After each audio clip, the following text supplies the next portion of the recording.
sambil nunggu yang lain. Selamat sore. Assalamualaikum warahmatullahi wabarakatuh. Salam, Om Swastiastu, Namo Buddhaya, salam kebajikan untuk kita semua. Oke, seperti yang dijadwalkan pada sore hari ini kita akan biasa diskusi mingguan di Kolektif Akademia dengan tema pada sore hari ini adalah falsafah hidup masyarakat Bali yang akan dipaparkan dengan sangat sistematis dan lengkap oleh teman kita, oleh Saudara Gede Agus Siswadi SPD MPD.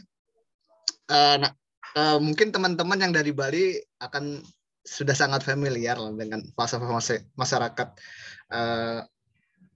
Bali, falsafah hidup masyarakat Bali karena ya pelakunya. Cuma mungkin bagi saya, bagi Mbak Michelle, bagi Mas Odi, nggak tahu kalau Mas Odi tahu atau enggak ya. Ya, karena banyak bergaul dengan Lingga mungkin jadi terrepresentasi mungkin kan. Lingga itu bukan Bali, itu Lombok itu Lingga itu. Oh, bukan Bali ya. Numpang. Nah, iya, penumpang gelap deh.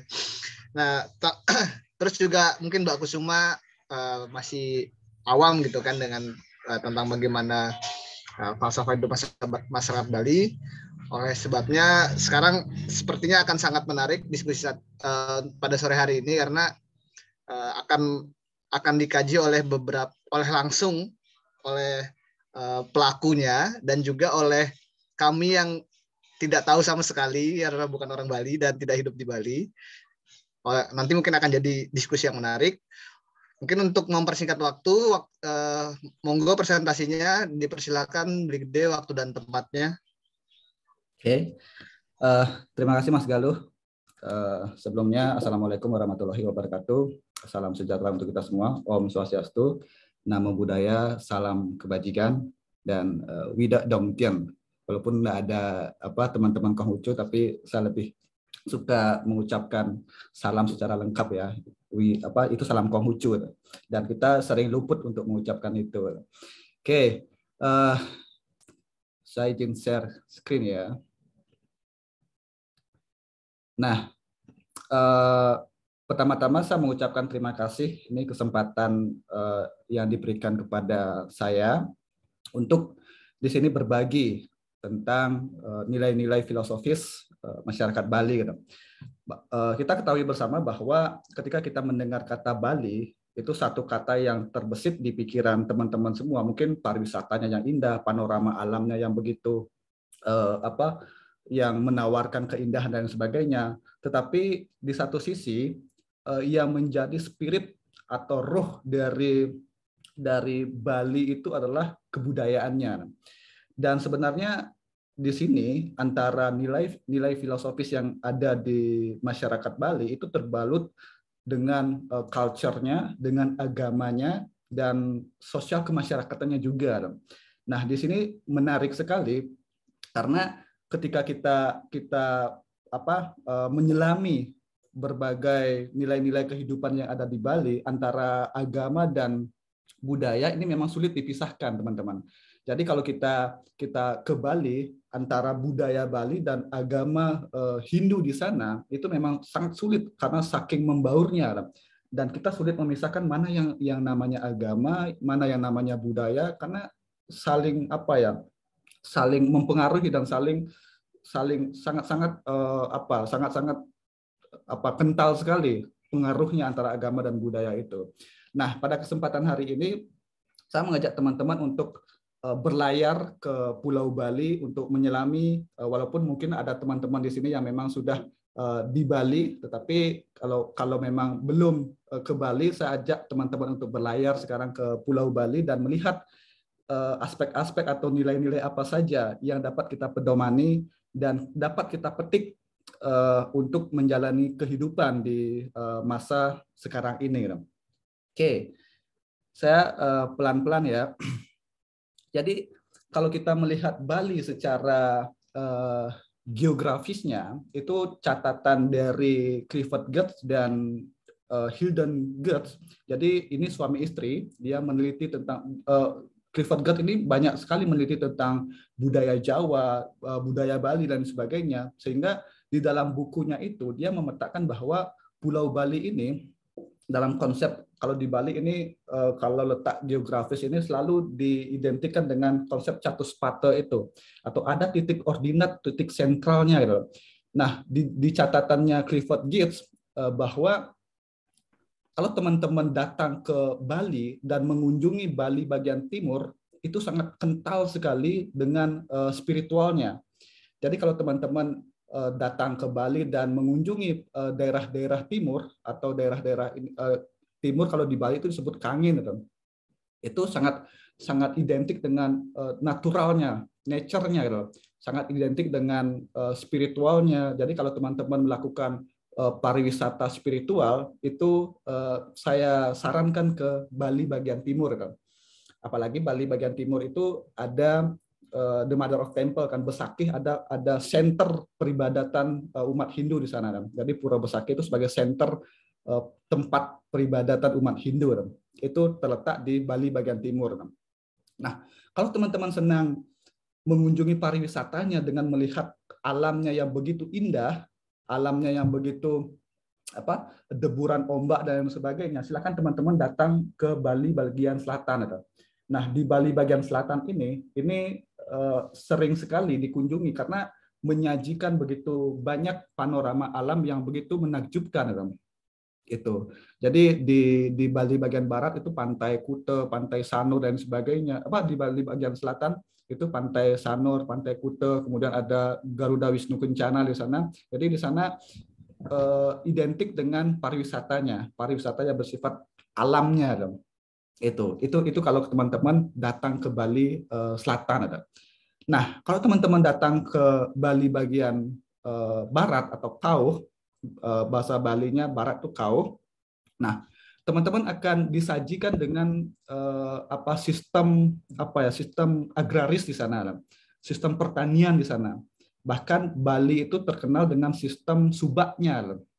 Makanya kalau teman-teman datang ke daerah Tabanan dan sekitarnya, itu terkenal sekali sistem subaknya. Subak itu adalah sistem irigasi pertaniannya, sistem persawahannya. Jadi kalau teman-teman datang untuk melihat bagaimana sebenarnya sistem perairan atau pertaniannya itu ada sistemnya, ada yang mengatur tentang pertanian itu disebut dengan sistem subak. Nah, silakan teman-teman datang ke Bali bagian barat, daerah Tabanan dan sekitarnya. Maka daerah Tabanan itu sering disebut sebagai lumbungnya Bali, karena di sana daerah pertanian. Nah, kalau teman-teman ingin melihat keseniannya, silakan teman-teman datang ke Bali bagian utara atau di daerah Gianyar. Gianyar itu sangat identik dengan keseniannya, seninya, entah itu patung, seni lukis dan sebagainya. Itu karya seni sangat banyak sekali ditampilkan itu di daerah Gianyar, sehingga Gianyar itu disebut sebagai pusat seni di Bali, itu daerah Gianyar. Nah, di Bali bagian utara ini identik juga dengan sistem pemerintahan. Selain dengan sistem seninya dengan beragam hasil karya seni, itu ada juga sistem pemerintahan. Nah, ini menurut catatan dari Clifford Gertz bahwa ketika dibagi daerah Bali itu menyimpan keunikannya masing-masing, menyimpan ciri khasnya masing-masing. Itu kalau teman-teman ingin berkunjung ke Bali, silakan. Kalau mau ke pariwisatanya, silakan ke Bali bagian selatan. Kalau mau memang wisata spiritualnya, silakan ke Bali bagian timur. Kalau ingin melihat sistem irigasi dan sebagainya, sistem pertaniannya, silakan ke Bali bagian barat. Kalau teman-teman ingin keseniannya, ingin melihat berbagai aspek seni dan sebagainya, ingin menikmati karya seni dan sebagainya, silakan datang ke daerah Gianyar. Itu Bali secara geografisnya. Itu. Nah, kemudian yang selanjutnya saya disclaimer juga bahwa antara budaya dan agama di Bali ini kan diidentikan atau dinominasi oleh agama Hindu sebagai agama lokal di sana. kalau kita melihat agama Hindu di Bali itu memang berbeda dengan agama Hindu di India ataupun agama Hindu lainnya. Itu. Tetapi spiritnya itu dari kerangka konseptual ataupun dari teks dan sebagainya itu tetap mengadopsi dari kitab-kitab Wedik loh. Tetapi di Bali itu tidak seluruhnya mengadopsi dari teks Weda itu, tetapi Weda itu lebih diterjemahkan kembali dengan bahasa atau mengikuti dengan karakter dari lokal genius di Bali itu.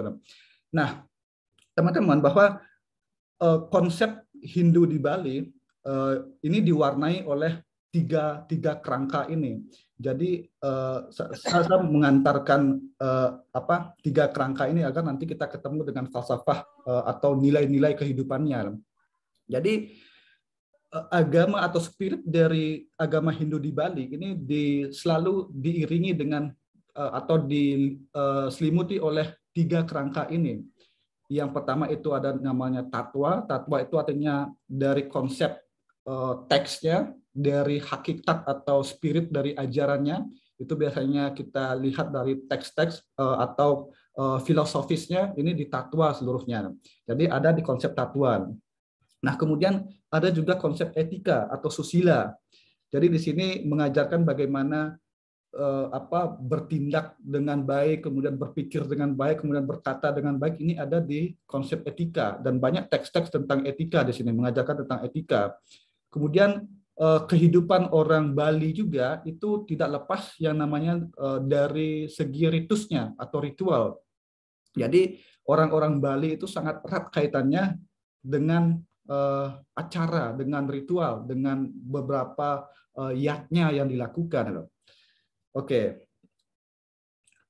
Nah, secara lebih rincinya mungkin teman-teman sudah mengetahui dan sudah pernah mendengar istilah Trihitakarana ini. Nah, inilah yang sebenarnya mewarnai dari semua tindakan atau aktivitas orang Bali.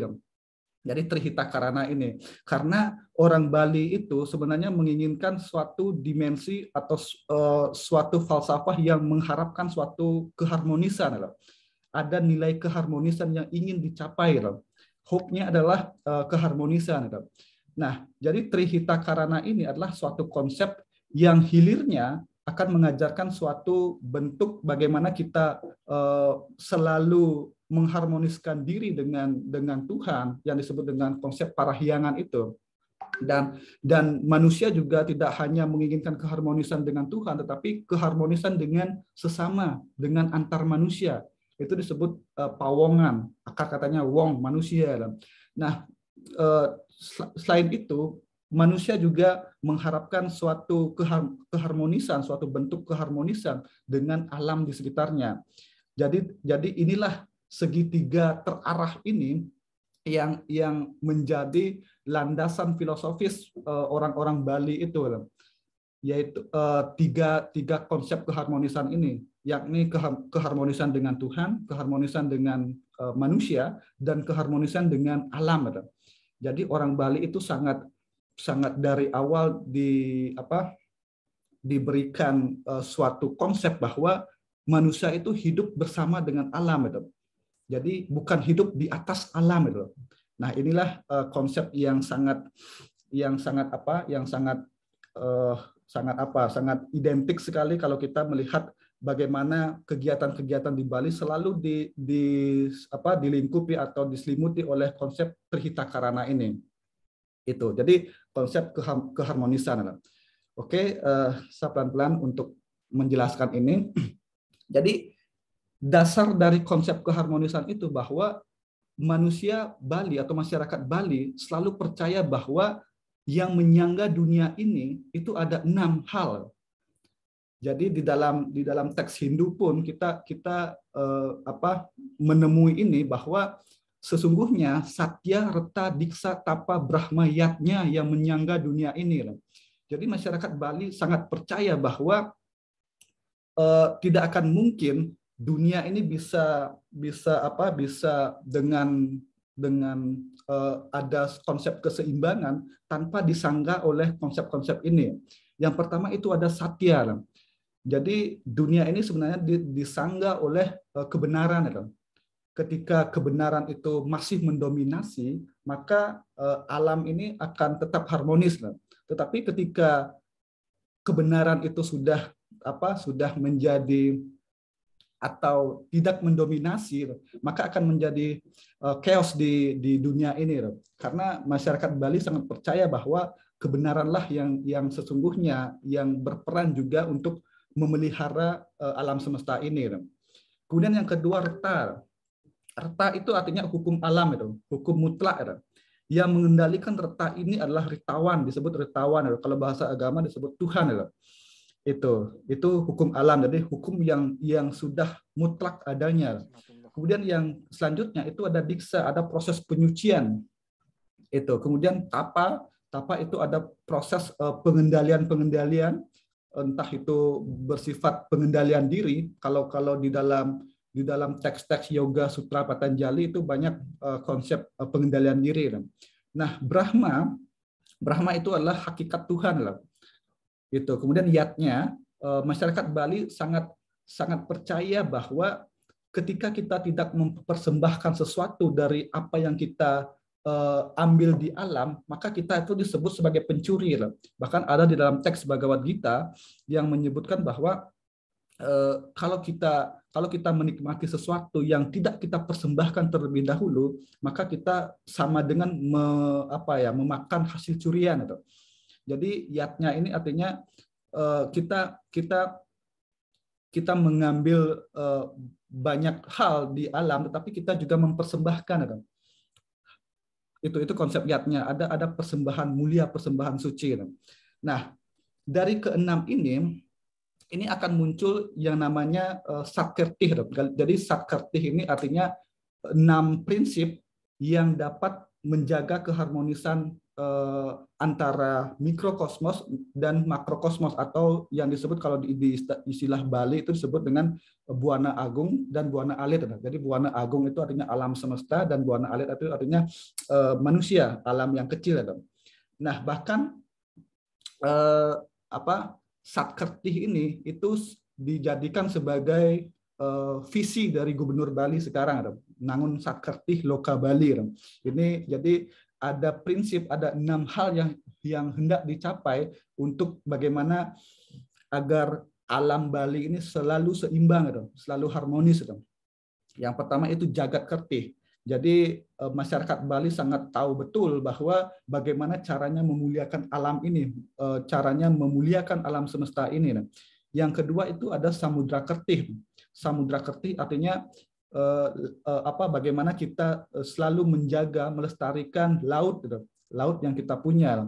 Kemudian selanjutnya itu ada Danu Kertih, danau. Jadi kita selalu menjaga keseimbangan di danau itu. Karena kalau di Bali itu ada 3 danau. Yang satu yang lebih di atas itu Danau Batur, kemudian lebih di bawahnya lagi itu Danau Bedugul, Beratan, kemudian di bawahnya lagi itu Danau Tamblingan. Ada 3 danau yang cukup untuk memberi semacam sumber kehidupan, sumber air masyarakat Bali. Itu 3 danau.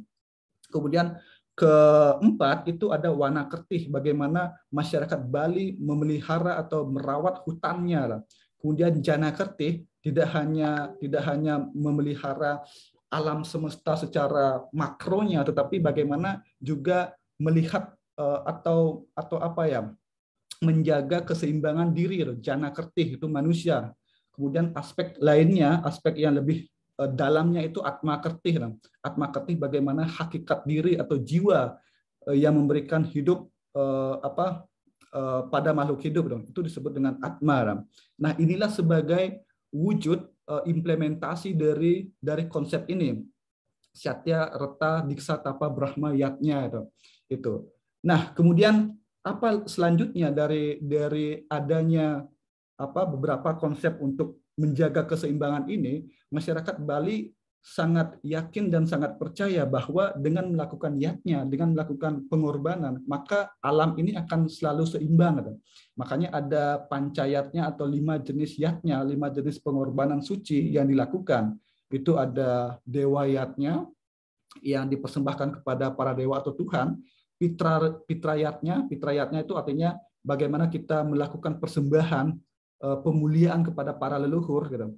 Kemudian resiyatnya itu para orang-orang suci, para maharesi dan sebagainya. Kemudian manusiayatnya ini proses penyucian, bagaimana dari kandungan hingga remaja bahkan hingga kematian itu ada proses penyuciannya, ada ritual manusia itu. Kemudian butayatnya kepada hal-hal yang bersifat yang menyebabkan disharmoni, itu butayatnya. Hal-hal atau kekuatan spirit-spirit yang sifatnya negatif itu kita harmoniskan kembali agar menjadi hal-hal yang positif, itu butayatnya. Nah, kemudian hilirnya ini adalah bagaimana menjaga keseimbangan atau keharmonisan antara tiga itu, parahyangan, pawongan, dan palemahan. Harmonis kepada Tuhan, harmonis kepada antar manusia, dan harmonis kepada alam.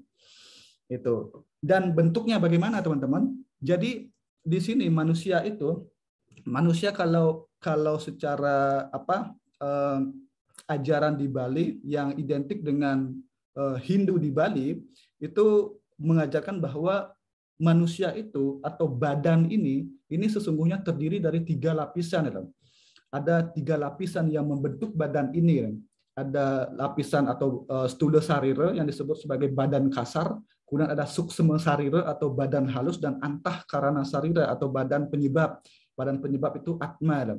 Kalau badan kasar ya badan fisik kita. Kalau badan halus atau suksma sarira itu roh yang ada di dalam manusia. Nah, manusia juga mempunyai konsep triangga. Ada hal-hal penting yang ada di dalam manusia ini. Utama angga itu artinya dalam triangga ini bagian kepalanya, karena bagian kepala ini sangat penting sekali, bagian yang sentral sekali kan. Itu. Kemudian madhya angga itu badan, kemudian kanista angga itu kaki kan.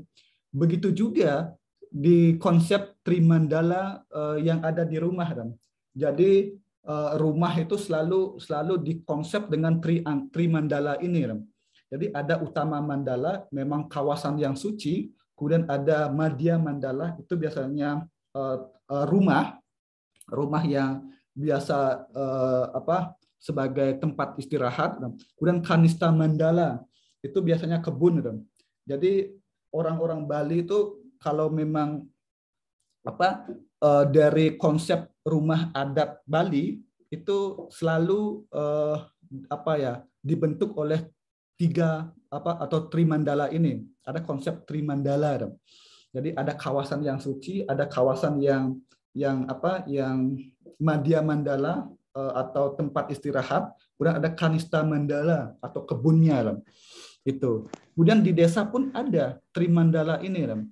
Ada konsep kalau parhyangannya itu ada kahyangan 3 atau kahyangan jagatnya, itu konsep yang sakralnya di sana. Kemudian pawongan, lingkungan karang perumahan, kemudian palemahannya itu lingkungan atau karang tempat perkawinan itu trimandala kalau secara konsep lebih luas lagi.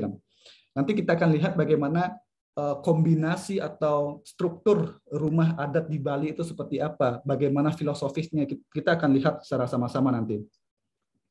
Nah, ini jadi masyarakat Bali itu selalu diajarkan bahwa antara alam dan manusia, antara makrokosmos dan mikrokosmos, atau antara buana agung dan buana alit, ini memiliki unsur-unsur yang sama, unsur-unsur yang identik. Jadi sama-sama dibentuk oleh yang disebut sebagai panca mahabhuta itu, atau 5 unsur yang membentuk alam itu, yang membentuk manusia juga. Jadi yang pertama itu pertiwi atau sat padat. Biasa kalau di makrokosmos atau di alam kita menemui sat padat seperti tanah, batu dan sebagainya, itu unsur pertiwi. Kemudian apa sat cair, ada air dan lain sebagainya. Kemudian teja ada suhu, panas dan sebagainya. Kemudian bayu ada udara, kemudian akasa itu ruang hampa. Begitupun juga di dalam manusia. Manusia itu terbentuk oleh 5 unsur ini juga. ada pertiwi, ada zat padat. Zat padat itu seperti daging, tulang dan sebagainya. Kemudian ada zat cair yang ada dalam diri manusia seperti darah, keringat, air, kemih dan sebagainya. Kemudian teja juga bentuk panas, ada suhu badan dan sebagainya. Kemudian bayu, ada prana kita, ada nafas kita, ada udara yang mengalir. Kemudian akasa, ada ruang-ruang hampa yang ada di dalam tubuh kita juga. Jadi sebenarnya masyarakat Bali sangat yakin sekali bahwa manusia dan alam ini mempunyai unsur-unsur yang sama, gitu. Oke. Ini mungkin saya lanjut ya. Nah, sebenarnya orang Bali itu juga mengenal konsep yang namanya Ruwa Bineda. Ruwa Bineda artinya unsur dualisme. Biasa disebut kalau ajaran di Bali itu kan Siwa Siddhanta. Kalau konsep teologisnya. Nah, konsep teologisnya ini kalau di Bali itu Pura Besakeh itu disebut sebagai lingganya, kemudian Pura Batu itu yoninya. Jadi konsep lingga yoni di sini. Itu secara parahyangannya. Lebih lanjut lagi di dalam konsep Satwinayaka. Jadi orang Bali itu membangun tempat suci itu selalu sangat menyesuaikan dengan arah mata angin itu. Ini jadi sangat menyesuaikan dengan arah mata angin. Ini ada konsep Satwinayaka lebih luasnya lagi ini. Jadi setiap sudut, setiap penjuru mata angin Bali itu selalu ada konsep parahyangan, ada konsep tempat sucinya. Ini kita bisa lihat. Ini di timur, kemudian tenggara, selatan, kemudian barat barat daya, kemudian barat laut, kemudian utara, kemudian di senternya, di tengah. Ini selalu mengikuti arah mata angin. Begitupun nanti kita lihat secara mikronya, secara konsep di rumah itu seperti apa. Pasti mengikuti arah mata angin juga. Ini secara parahyangan di Bali. Oke. Nah, kemudian yang selanjutnya, ini juga konsep catur, ada namanya catur bandana dharma praja. Jadi konsep ini itu antara di rumah, kemudian di Banjar itu di desa secara lebih luasnya itu di desa, kemudian ada di Swagina itu artinya sesuai dengan profesinya. Kalau Dadia biasanya, makanya orang-orang Bali itu membuat pura atau tempat suci yang ada di pekarangan rumah. Ini untuk pribadi secara lebih mikronya. Nah, secara lebih luasnya, secara sudah menjadi komunitas dan sebagainya, artinya terhimpun dari beberapa orang, itu membentuk suatu banjar atau desa adat. Itu juga ada konsep parahyangannya, ada trikahyangan nanti kita lihat. Kemudian ada swagina itu sesuai dengan profesinya. Kalau nelayan biasanya dia mendirikan tempat suci di laut, di dekat laut, itu disebut dengan pura segara. Kalau di pasar ada tuh pura melanting namanya, itu tempat untuk atau tempat suci untuk para pedagang. Kemudian banyak lagi, misalnya sebagai petani itu ada pura subak namanya atau ulun sui. Itu untuk yang memiliki profesi sebagai petani. Kemudian Bali Pulina itu secara makronya itu sesuai dengan konsep 9 atau Dewata Nawasanga, itu ada 9 arah mata angin dan masing-masing penjurunya itu ada kahyangan atau ada parahyangannya, ada tempat sucinya gitu. Itu kalau di Bali. Nah, ini konsep di desa. Jadi ada setiap desa ini selalu ada 3 pura ini. Jadi ada pura desa untuk pemujaan kepada Brahma, kemudian pura Pusah itu disebut pemujaan kepada Dewa Wisnu, kemudian pura dalam disebut untuk pemujaan kepada Dewa Siwa. Selalu di setiap desa adat itu selalu ada trikahyangan ini. Itu. Nah, kemudian konsep pawangnya seperti apa? Nah, bagaimana orang Bali menjaga suatu keharmonisan dengan atau antar manusia? Di Bali itu ada konsep yang namanya menyamu braya. Jadi menyama beraya itu adalah suatu konsep yang mengajarkan bahwa kita ini sebenarnya satu keluarga. Kita ini sebenarnya satu apa satu apa yang membentuk konsep kekeluargaan itu menyama beraya. Menyama itu artinya keluarga, kemudian kerabat, itu konsep yang mengajarkan bagaimana kita ini sebenarnya satu kerabat, satu keluarga. Itu konsep menyama beraya, dan orang-orang masyarakat Bali sangat welcome sekali, karena ada konsep ini menyama beraya. Bahkan semuanya itu disebut sebagai nyama, saudara. Makanya ada nyama Islam atau saudara kita yang Islam, nyama Kristen dan sebagainya. Semuanya nyama. Karena konsep menyama beraya ini, bagaimana konsep yang menjaga kekeluargaan ini. Kemudian ada juga konsep sagilik, saguluk, salunglung, sabayan taker, paras paros sarpenaya. Jadi konsep ini mengajarkan bahwa ya kita sebenarnya satu keluarga, membentuk satu keluarga, dan kita berasal dari satu sumber yang sama. Jadi kita menjaga kerukunan antar manusia dan sebagainya. Ini konsep sagilik saguluk. Jadi ada konsep bagaimana kita saling toleransi di dalamnya, ada konsep ini. Kemudian ada konsep tatuam asi, tatuam asi yang artinya itu adalah engkau. Jadi segala sesuatu yang bisa dikatakan sebagai itu sama dengan aku, sama dengan dirimu. Apapun yang kita bisa tunjuk sebagai itu, maka sama dengan aku, sama dengan diriku. Ini konsep yang sangat mengajarkan bagaimana kita seharusnya menjaga kerukunan antar manusia. Ini tatuam asil itu. Kemudian ada juga konsep Wasudaiwa Kutumbakam. Ini sangat sering kita dengar di Bali. Wasudaiwa Kutumbakam itu artinya kita semua bersaudara. Ini mengajarkan persaudaraan. Kemudian kita juga saling asih dan asuh. Saling mengasah, saling mendidik, kemudian saling mengasihi dan saling mengasuh, saling menjaga, saling melindungi. Ini konsep asih asuh. Ini kalau konsep di Pawongan. Kemudian juga kita sangat welcome sekali karena ada konsep desa Kalapatra. Kalau desa Kalapatra itu mengajarkan bagaimana kita selalu menyesuaikan, menyesuaikan diri dengan tempat, waktu, dan keadaan. Desa Kala dan Patra. Nah, bagaimana implementasinya teman-teman? Nah, di sini ini jangan kira ini orang Bali, jangan kira ini orang Bali beragama Hindu. Ini sebenarnya tempat suci agama Kristen. Ini gereja di daerah Blimbing Sari, itu negara. Ini wujud toleransi. Jadi orang-orang Bali yang beragama Kristen di sana ini sangat sangat senang kelihatan dengan menggunakan pakaian adat Bali seperti ini. Jadi ini bukan ritual Hindu, tetapi ini ritual di gereja. Paskah kalau tidak salah. Ini ritual Paskah di gereja Blimbing Sari.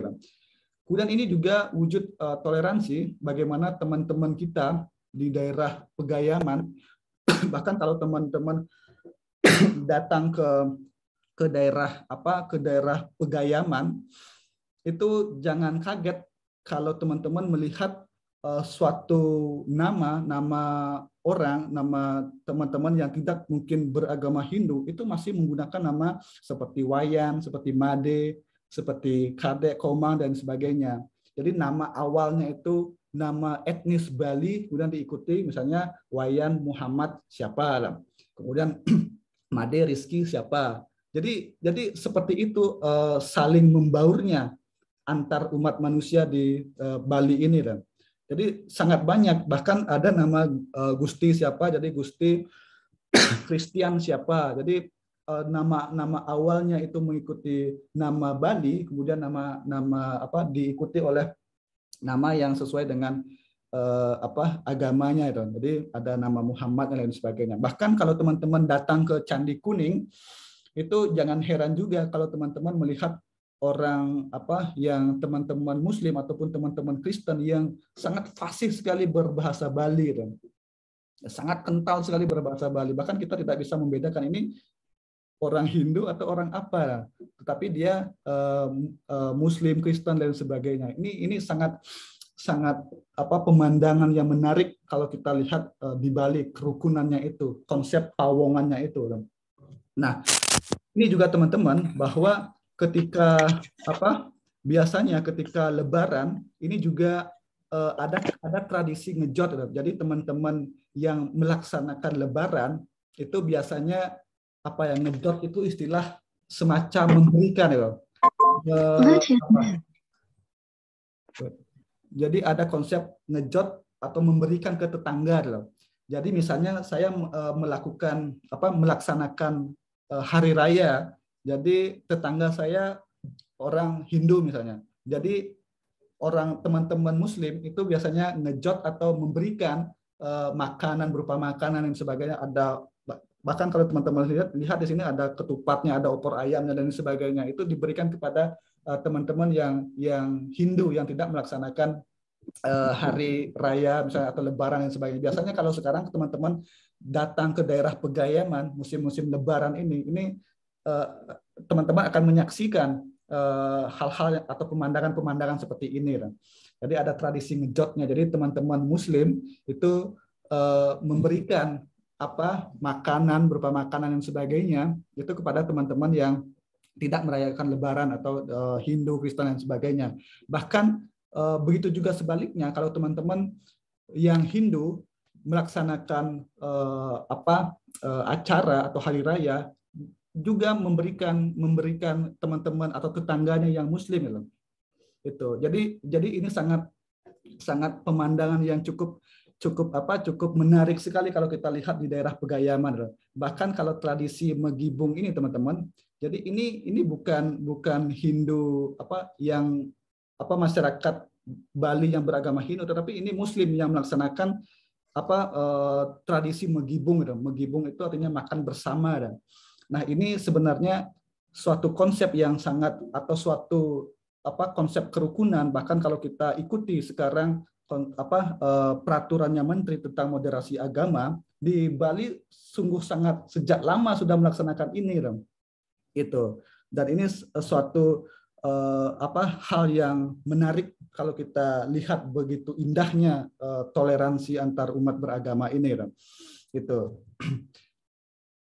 Nah, jadi tidak hanya di nama saja, nama yang nama etnis Bali kemudian diikuti oleh misalnya Iwayan Muhammad dan sebagainya, bahkan ke makanan pun itu ada konsep toleransinya juga. Jadi ada namanya lawar selam. Lawar selam itu artinya suatu makanan khas Bali yang diperuntukkan untuk teman-teman yang tidak memakan daging babi. Jadi lawar selam ini artinya lawar yang diolah dengan menggunakan daging ayam. Ini lawar selam. Itu. Jadi bahkan ke makanan pun itu kita sangat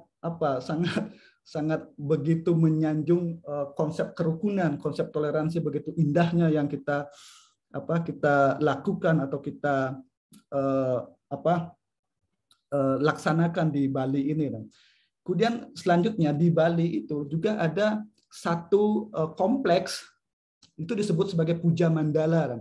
Jadi ada satu kompleks tempat suci itu ke 5 tempat suci, kalau tidak salah ya 5 tempat suci itu ada di satu kompleks itu disebut dengan Puja Mandala, itu di daerah Nusa Dua itu.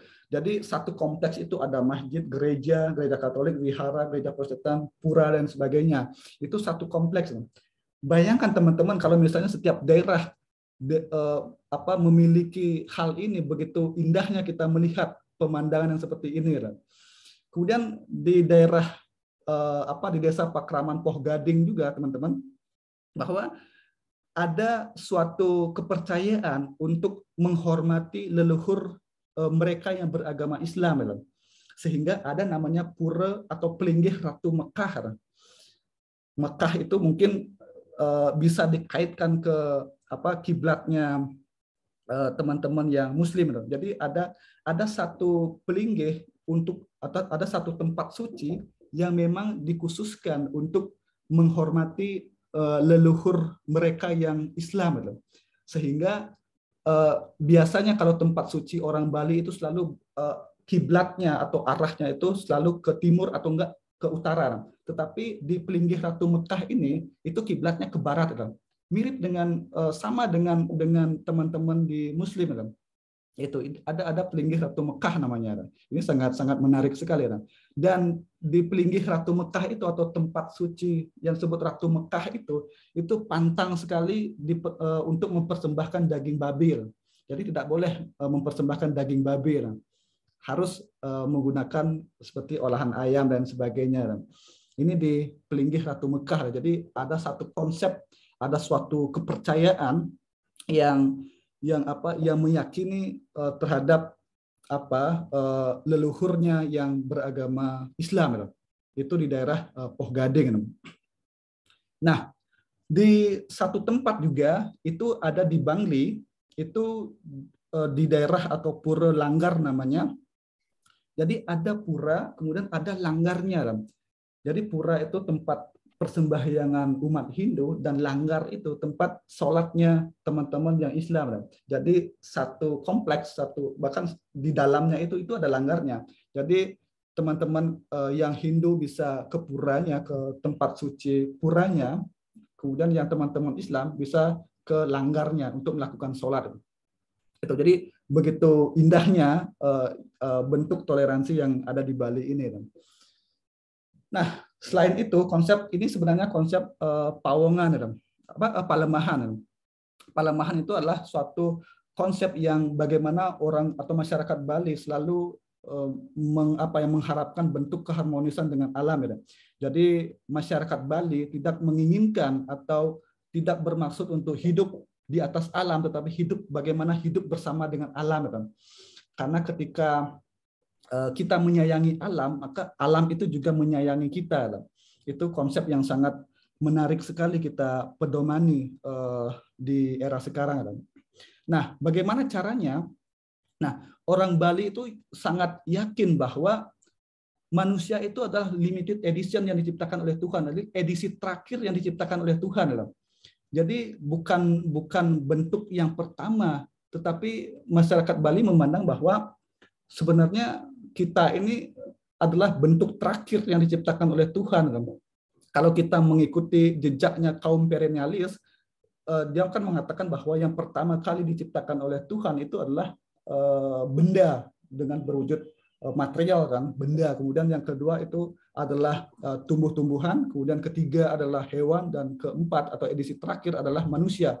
Begitu juga masyarakat Bali. Masyarakat Bali memandang bahwa yang pertama kalau secara yang memiliki kehidupan yang pertama itu adalah tumbuh-tumbuhan. Sehingga tumbuh-tumbuhan itu akan bisa hidup walaupun tanpa manusia dan hewan, karena dia sebagai produsen, sebagai menciptakan menghasilkan makanannya sendiri, itu tumbuh-tumbuhan. Sedangkan yang kedua adalah hewan. Jadi hewan itu tidak bisa hidup tanpa tumbuh-tumbuhan. Makanya kalau di Bali bisa dikatakan tumbuhan itu sebagai kakeknya, kemudian hewan itu sebagai bapaknya. Artinya yang kedua, kemudian edisi terakhir itu adalah manusia. Itu jadi manusia itu tidak akan bisa hidup tanpa hewan dan tumbuh-tumbuhan. Jadi manusia atau masyarakat Bali sangat menjaga keharmonisan ini. Bagaimana antara tumbuh-tumbuhan dan binatang. Sehingga di konsep ini masyarakat Bali itu kalau kalau sesama binatang misalnya, kalau perlakuannya atau praktik dari konsep palembahan ini kepada binatang itu ada namanya tumpok kandang. Tumpok kandang itu bukan berarti orang-orang Bali memuja hewan, orang-orang Bali mengupacarai hewan, bukan. Tetapi bagaimana kita memperlakukan hewan, memuliakan hewan itu. Itu nanti kita lihat beberapa bentuknya. Kemudian tumbuh-tumbuhan. Nah, di Bali itu ada namanya tumpok wariga. Ini secara ekoteologi. Jadi masyarakat Bali sangat yakin sekali bahwa ketika kita memuliakan tumbuh-tumbuhan, begitu juga sebaliknya yang diberikan oleh tumbuh-tumbuhan kepada manusia. Itu sehingga di Bali itu ada namanya upacara tumpak wariga atau upacara untuk pemuliaan kepada tumbuh-tumbuhan. Itu di Bali. Jadi manusia ini sangat menjaga keharmonisan. Kalau dengan alam itu melalui ritual disebut dengan caru. Ada banyak caru kalau kita jelaskan di sini. Ini sangat panjang sekali bagaimana bentuk caru ekosate, pancosate dan sebagainya. Itu. Nah, ini bentuk-bentuk bagaimana orang Bali memuliakan hewan, memuliakan tumbuh-tumbuhan dan sebagainya.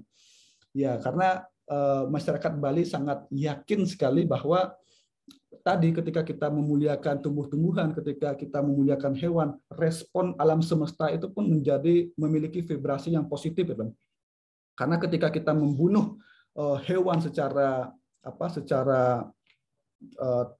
tanpa alasan, jadi vibrasi hewan itu akan terlempar ke alam, dan jadi vibrasi alam pun akan menjadi tidak harmonis atau disharmonis, dan karena begitu rasa tersiksanya hewan, kemudian rasa menderitanya hewan, begitu juga rasa menderitanya tumbuh-tumbuhan, itu akan terekam di alam, dan sehingga alam ini menjadi disharmonis, dan kalau kita tidak menyeimbangkan. Makanya masyarakat Bali sangat berupaya untuk bagaimana menjaga keseimbangan antara alam dan lain sebagainya. Itu sebagai bentuk penghormatan atau pemuliaan kepada hewan, kepada tumbuh-tumbuhan. Itu karena sebenarnya yang menjadi yang paling kalau di Hindu ya, yang manusia ini kan sebagai yang sempurna diciptakan oleh Tuhan karena manusia memiliki pikiran, ya, sedangkan hewan dan tumbuh-tumbuhan itu tidak memiliki, sehingga yang memuliakan ini manusia, yang seharusnya memuliakan bagaimana tumbuh-tumbuhan, memuliakan hewan dan sebagainya, ya harusnya manusia. Itu karena kalau kita lihat bahkan kalau kita secara lebih dalam lagi mengkaji, bahkan tidak hanya hewan dan tumbuh-tumbuhan, bagaimana kita memuliakan atau menjaga kelestarian air dan sebagainya, karena agama-agama yang katakanlah yang saya kemarin sempat diskusi bahwa agama-agama formal itu tidak cukup signifikan memberikan dampak bagaimana memuliakan air itu, bahkan kita sangat bahkan lebih banyak yang menganut kepercayaan lokal dan sebagainya. Bahkan agama-agama lokal ini sangat kental sekali, sangat banyak sekali praktik-praktiknya yang begitu memuliakan air, memuliakan hewan dan sebagainya. Dan itu kita perlu juga belajar untuk bagaimana kita memperlakukan hal itu di era sekarang. Gitu. Nah, berikutnya ini juga konsep ini kalau di Bali atau di Hindu itu disebut dengan swastika. Swastika itu kalau kita berangkat ke falsafah waktu, jadi di Bali itu mengenal adanya waktu yang sekarang, waktu dulu, sekarang dan yang akan datang. Jadi ini sangat identik juga dengan konsep karma palanya. Jadi apa yang kita nikmati sekarang itu hasil dari buah karma kita yang dulu. Kemudian kalau misalnya kita berbuat sekarang, sudah habis sekarang, itu tidak kita nikmati pada masa yang akan datang. Tetapi kalau misalnya kita berbuat sekarang, tidak habis kita nikmati sekarang, maka kita akan nikmati pada masa yang akan datang. Ini disebut dengan reinkarnasi nanti. Jadi ketika kita reinkarnasi, kita menikmati hasil-hasil perbuatan yang sekarang, yang kita lakukan sekarang. Itu. Jadi kalau di Bali mengenal waktu itu tidak secara linear, jadi tidak secara berkelanjutan, tapi bagaimana orang Bali atau masyarakat Bali itu melihat waktu itu secara siklik, secara siklus, ada roda di dalamnya. Kalau di konsep Jawa itu disebut dengan cakra manggilingan. Jadi ada masa di mana kita akan mengalami hal yang baik, kemudian hal yang buruk, itu begitu berputar sesuai dengan karma yang kita perbuat. Kemudian konsep swastika ini juga mengajarkan bagaimana kita selalu menjaga keharmonisan secara vertikal dan horizontal. secara vertikal ke atas itu bagaimana kita menjaga keharmonisan sesama Tuhan dan secara sosial kita dan bersama dengan alam atau vertikal ke bawah dan bersama dengan alam, lingkungan dan sebagainya. Ini konsep swastika. Nah, berikutnya yang mungkin terakhir yang ingin saya sampaikan adalah bagaimana falsafah atau komponen-komponen ketika orang-orang Bali itu membuat rumah, sama seperti tadi ketika membuat tempat suci itu sangat memperhatikan konsep trimandalanya. Begitu juga di pekarangan atau di rumah, ini sangat menjaga, sangat syarat sekali dengan falsafah atau nilai-nilai di dalamnya. Jadi, nah ini di bagian timur atau bagian timur laut itu di pekarangan itu wilayah yang sakralnya, wilayah yang sucinya. Itu disebut sebagai merajannya. Itu. Jadi merajan ini adalah wilayah atau tempat suci keluarga. Jadi tempat pemujaan yang dilakukan di keluarga. Jadi ini wilayah utama mandalanya kalau di Bali. Kemudian di Bali itu ada juga di pekarangan itu ada namanya Bale Dangin. Bale Dangin ini satu tempat, satu bale yang diperuntukkan untuk melakukan pemujaan. Jadi biasanya pemujaan atau ritual-ritual itu difokuskan di Bale Dangin. Itu. Jadi dari kelahiran sampai dengan upacara manusayatnya dan sampai dengan kematian itu dilakukan di Bale Dangin.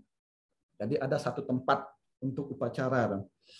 Itu. Nah, di Bale Daje atau Bale Menten ini biasanya khusus untuk yang menjadi kepala keluarga atau yang menjadi tertua. Ini tempatnya di sini di Bale Daje. Itu. Ini khusus untuk kepala keluarga dan sebagainya. Atau anak gadis yang belum menikah ini bisa di Bale Daje. Nah, selanjutnya ini Bale Gede biasanya. Bale Gede itu tempat untuk biasanya melakukan kegiatan aktivitas ini di Bale Gede. Kemudian di bagian di bagian barat laut itu lumbungnya, daerah Lumbung. Lumbung itu tempat padi, tempat menyimpan padi. Kemudian di baratnya Lumbung ini sebenarnya ada, kalau teman-teman, kalau orang Bali memiliki peliharaan seperti babi dan sebagainya, ini kandangnya ini ada di sebelah barat laut. Jadi sangat mengikuti arah mata angin ini. Kemudian dapur itu di daerah selatan, karena daerah selatan itu penguasanya adalah Dewa Brahma. Dewa Brahma itu unsurnya atau wujudnya atau simbolnya itu adalah api. Jadi dapur itu diposisikan di selatan. Itu. Jadi kalau misalnya tempat tidur di selatan, itu orang Bali meyakini akan ada suatu suasana atau hal yang menyebabkan misalnya suhu panas dan sebagainya. Itu sangat keyakinannya seperti itu. Kemudian Bale Dauh ini khusus untuk bagaimana orang-orang Bali ketika menerima tamu. Biasanya tamu ditempatkan di sini. Kemudian kalau misalnya anak remaja yang belum menikah ini juga terkadang tidurnya di sini di Bale Dauh. Kemudian sebelum pintu masuk itu ini ada namanya angkul-angkul. Jadi angkul-angkul itu ada konsep candi, sejenis candi masuk. Kemudian di belakangnya ini ada namanya aling-aling. Jadi aling-aling itu untuk membatasi, jadi orang itu tidak bisa melihat secara langsung aktivitas apa yang ada di dalamnya. Jadi aling-aling ini juga ini juga berfungsi sebagai filter hal-hal yang positif agar tidak masuk ke rumah. Jadi ini sebagai filternya. Biasanya di aling-aling itu ditempatkan biasanya patung Ganesha dan sebagainya sebagai penolak bala atau penolak hal-hal yang negatif itu. Ini di aling-aling. Itu jadi orang-orang Bali sangat memperhitungkan daerah ini secara posisi ataupun secara konsep rumah. Jadi teman-teman atau orang-orang atau masyarakat Bali sangat melihat ini ada konsepnya di lontar Aste Kosale Kosali namanya. Jadi khusus lontar Aste Kosale Kosali itu mengajarkan bagaimana mendesain rumah di pekarangan itu. Jadi kalau sekarang ini sepertinya sudah mulai, karena satu wilayah pekarangan rumah itu kan sempit, jadi tidak membuat rumah yang begitu lebar seperti ini khusus untuk tanah yang memang kalau misalnya punya tanah yang luas, ini konsep ini bisa dilaksanakan. Tetapi kalau misalnya tanah kalau di Denpasar dan sebagainya yang begitu sempit, tetap memperhitungkan perhitungan Aste Kosale Kosalinya, tetapi tidak melihat atau tidak membuat desain rumah yang luas seperti ini. Saya kira itu yang bisa saya sampaikan pada sore hari ini. Saya lebih ingin ke diskusi dan ingin kalau teman-teman yang dari Bali ikut nimbrung, bagaimana kita agar mendapatkan suatu pengetahuan yang lebih utuh terkait dengan falsafah hidup masyarakat Bali ini. Oke, saya kira itu, Mas Galuh. Terima kasih. Oke, terima kasih. Penjelasannya sangat lengkap, sangat sangat komprehensif, dan ada beberapa hal yang menjadi catatan saya tadi, terutama beberapa terminologi dan juga konsep yang itu mirip dengan beberapa sistem filsafat ataupun sistem keagamaan yang ada. Bahkan saya lihat yang dijelaskan atau yang dipraktekkan oleh masyarakat Bali atau orang Bali ini memiliki konsep yang mirip dengan apa yang saya presentasikan tempo hari tentang Konfusianisme, cuma dibalik.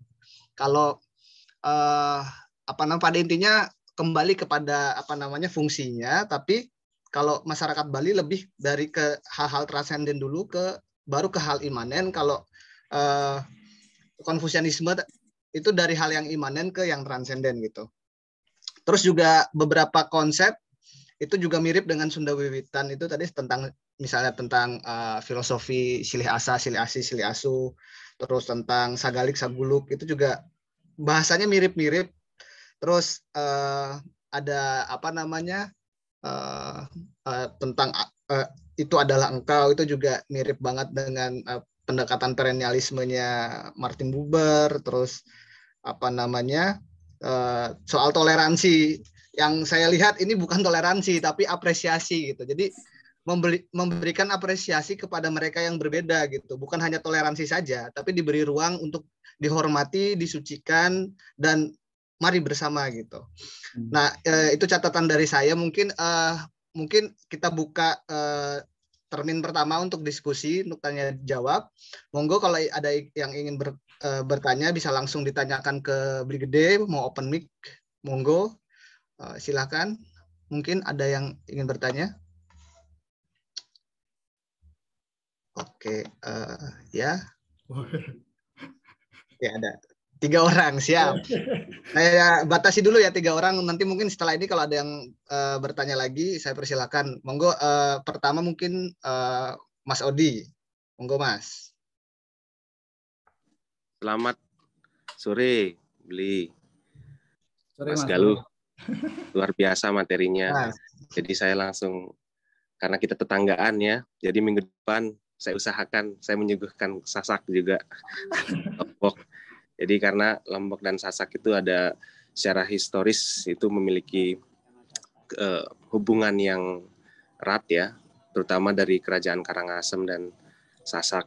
Besok minggu depan kita bercerita ya, bagaimana ada jalin kelindan antara historisitas suku Sasak dan suku Bali gitu. Ya. Oke, yang saya penasaran itu sekitar beberapa tahun yang lalu ya, saya pernah dengan teman-teman menggali konsep historisitas dari masyarakat Sasak di Bayan. Jadi ada pantang merupakan leluhur ya. Jadi ada filsafat sejarahnya orang Sasak yang ada di Bayan. bagaimana mereka memaknai perubahan ya, bagaimana mereka menyikapi keberagaman itu. Nah, saya penasaran Bli, kalau di Bali itu ada nggak? Pasti ada ya. Saya ingin Bli menceritakan pandangan atau falsafah masyarakat Bali tentang perubahan. Karena kan kita lihat Bali ini luar biasa ya. Maksudnya pariwisatanya sangat maju dan langsung bertemu, berkontak langsung dengan dinamika budaya dunia ya, budaya global gitu.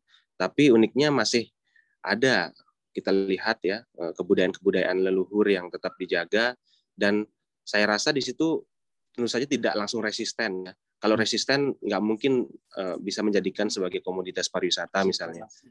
Tapi ada dialog kayaknya di situ ya antara yang primordial dan yang kemudian modernitas itu gitu. Nah, ada nggak kira-kira filsafat yang spesifik dari masyarakat Bali untuk menjaga tradisi itu dan menyikapi perubahan itu, Bli? Nah, itu mungkin poin pertanyaan saya. Terima kasih. Siap.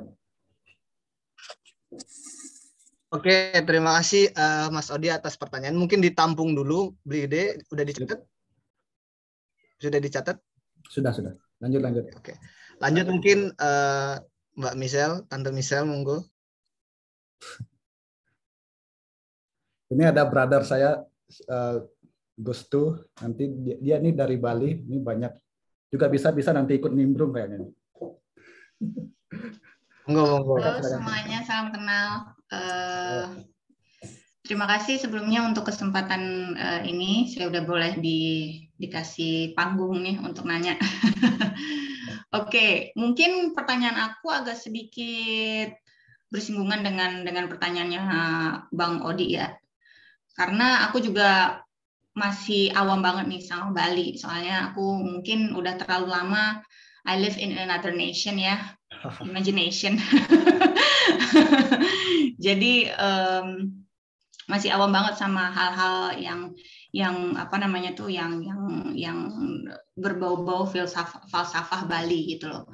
Nah, pertanyaannya tuh apa sih semangat orang Bali yang memang membuat darah daging orang Bali itu tuh sesolid itu gitu loh. Karena kan mungkin sampai sekarang aku juga masih terwow ya, tidak bisa berwords gitu loh dengan orang-orang Bali yang sangat solid sekali dan sangat tolerin sekali, juga sangat acceptance kepada semua kalangan, bentuk, varian dan lain-lain lah begitu ya.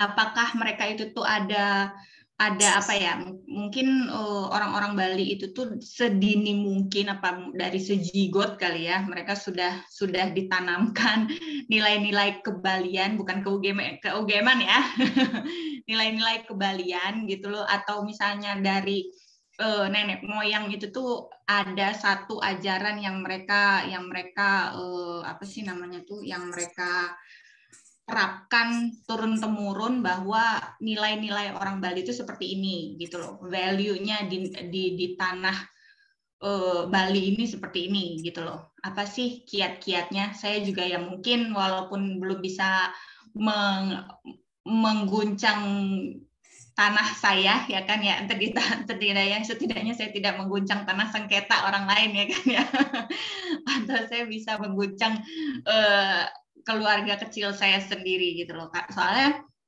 nggak cuma orang-orang Bali, tapi personality orang-orang yang bahkan pendatang ke Bali pun jadi kayak terhipnotis gitu loh dengan value-value Bali.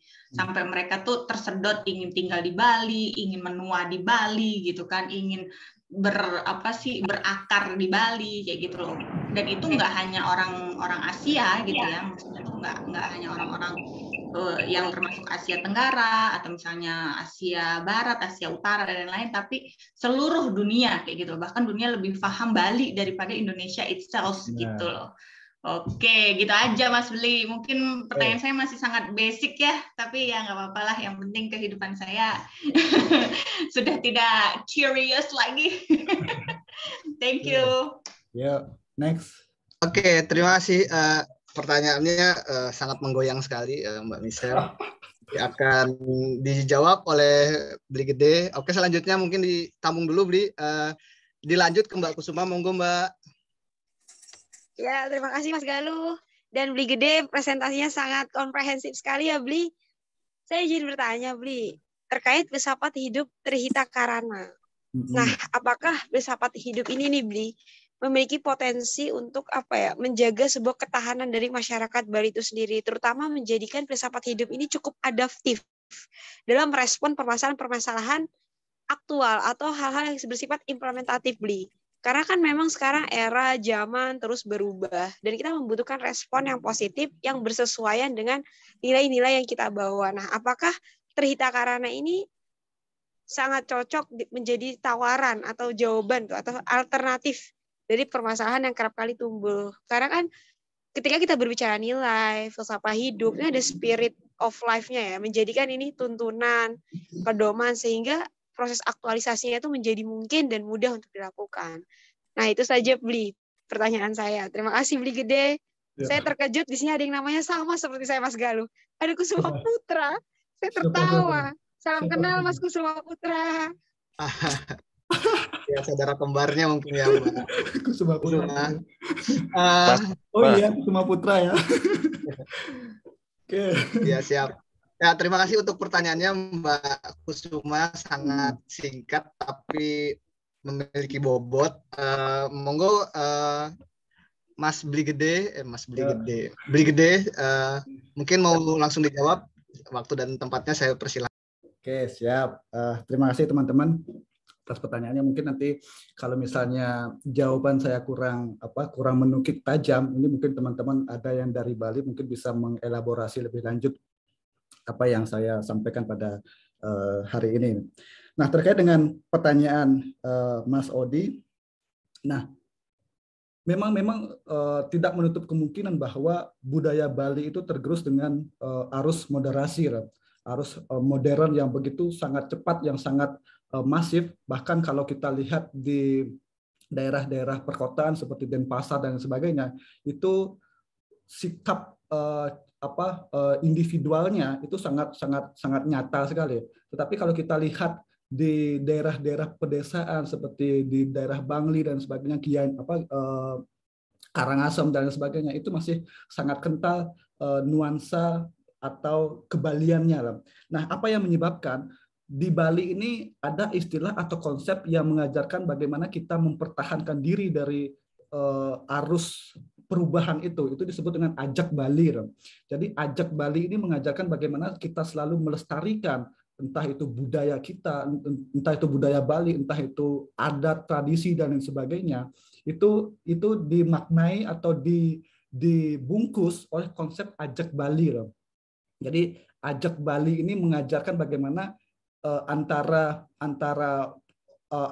pemerintah, bahkan antara masyarakat dan antara masyarakat Bali itu saling bahu-membahu bagaimana agar supaya tradisi, budaya dan sebagainya itu tetap lestari.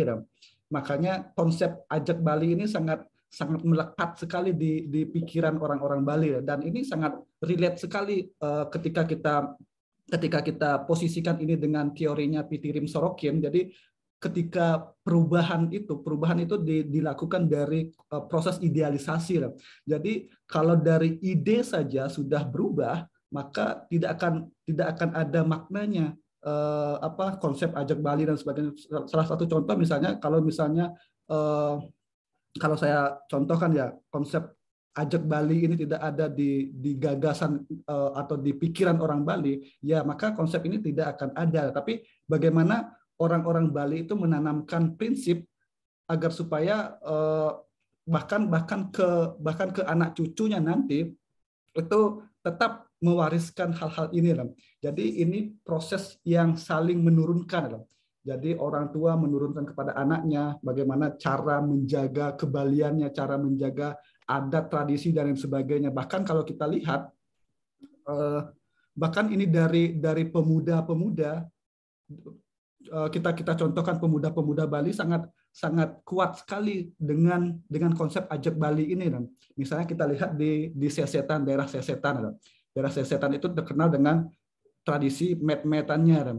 Bahkan kalau orang-orang luar itu mengatakan ciuman massal, tradisi ciuman massal dan sebagainya. Tetapi bagaimana konsep atau apa ya, praktik dari mengajakkan tradisi ini, melestarikan tradisi ini sangat kuat loh. Dan ini cukup kuat juga untuk bagaimana menangkal hal-hal yang bersifat pembaruan-pembaruan itu, karena dari awal sudah teman-teman atau masyarakat Bali, bahkan dari generasi mudanya itu diajari konsep bagaimana menjaga Bali ini, mengajakkan Bali ini. Itu salah satu konsep ajak Bali.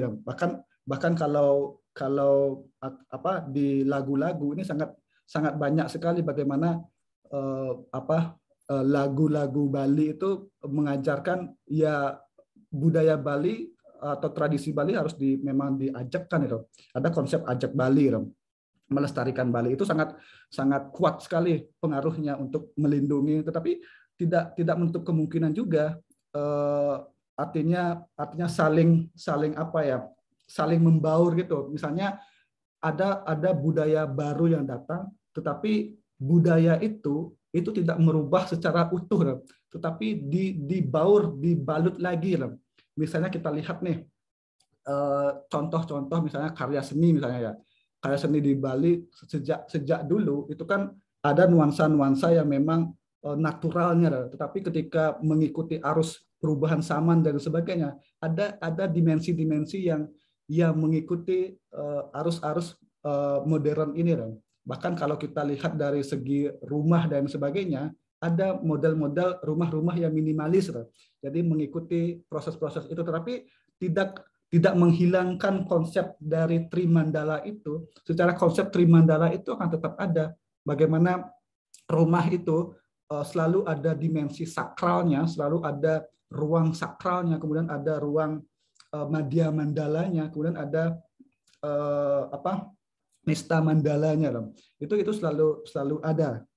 Itu yang menjadi kunci untuk bagaimana orang-orang Bali itu menangkal atau mempertahankan wujud meresistensikan budaya Bali dengan konsep ajak Bali itu. Nah, kemudian yang selanjutnya, ini saya kayak sidang disertasi. Oke. Kemudian yang kedua dari Michelle nih, kiat-kiat orang Bali. Sebenarnya gini, jadi orang Bali itu selalu dalam praktiknya itu kan selalu dikaitkan dari tatwa, susila, dan acara itu. Dan orang-orang Bali atau masyarakat Bali sedari kecil itu sudah dilatih bagaimana menjalankan tradisi-tradisi yang ada di daerahnya. Bagaimana menjalankan semacam misalnya milik atau budaya yang dimilikinya.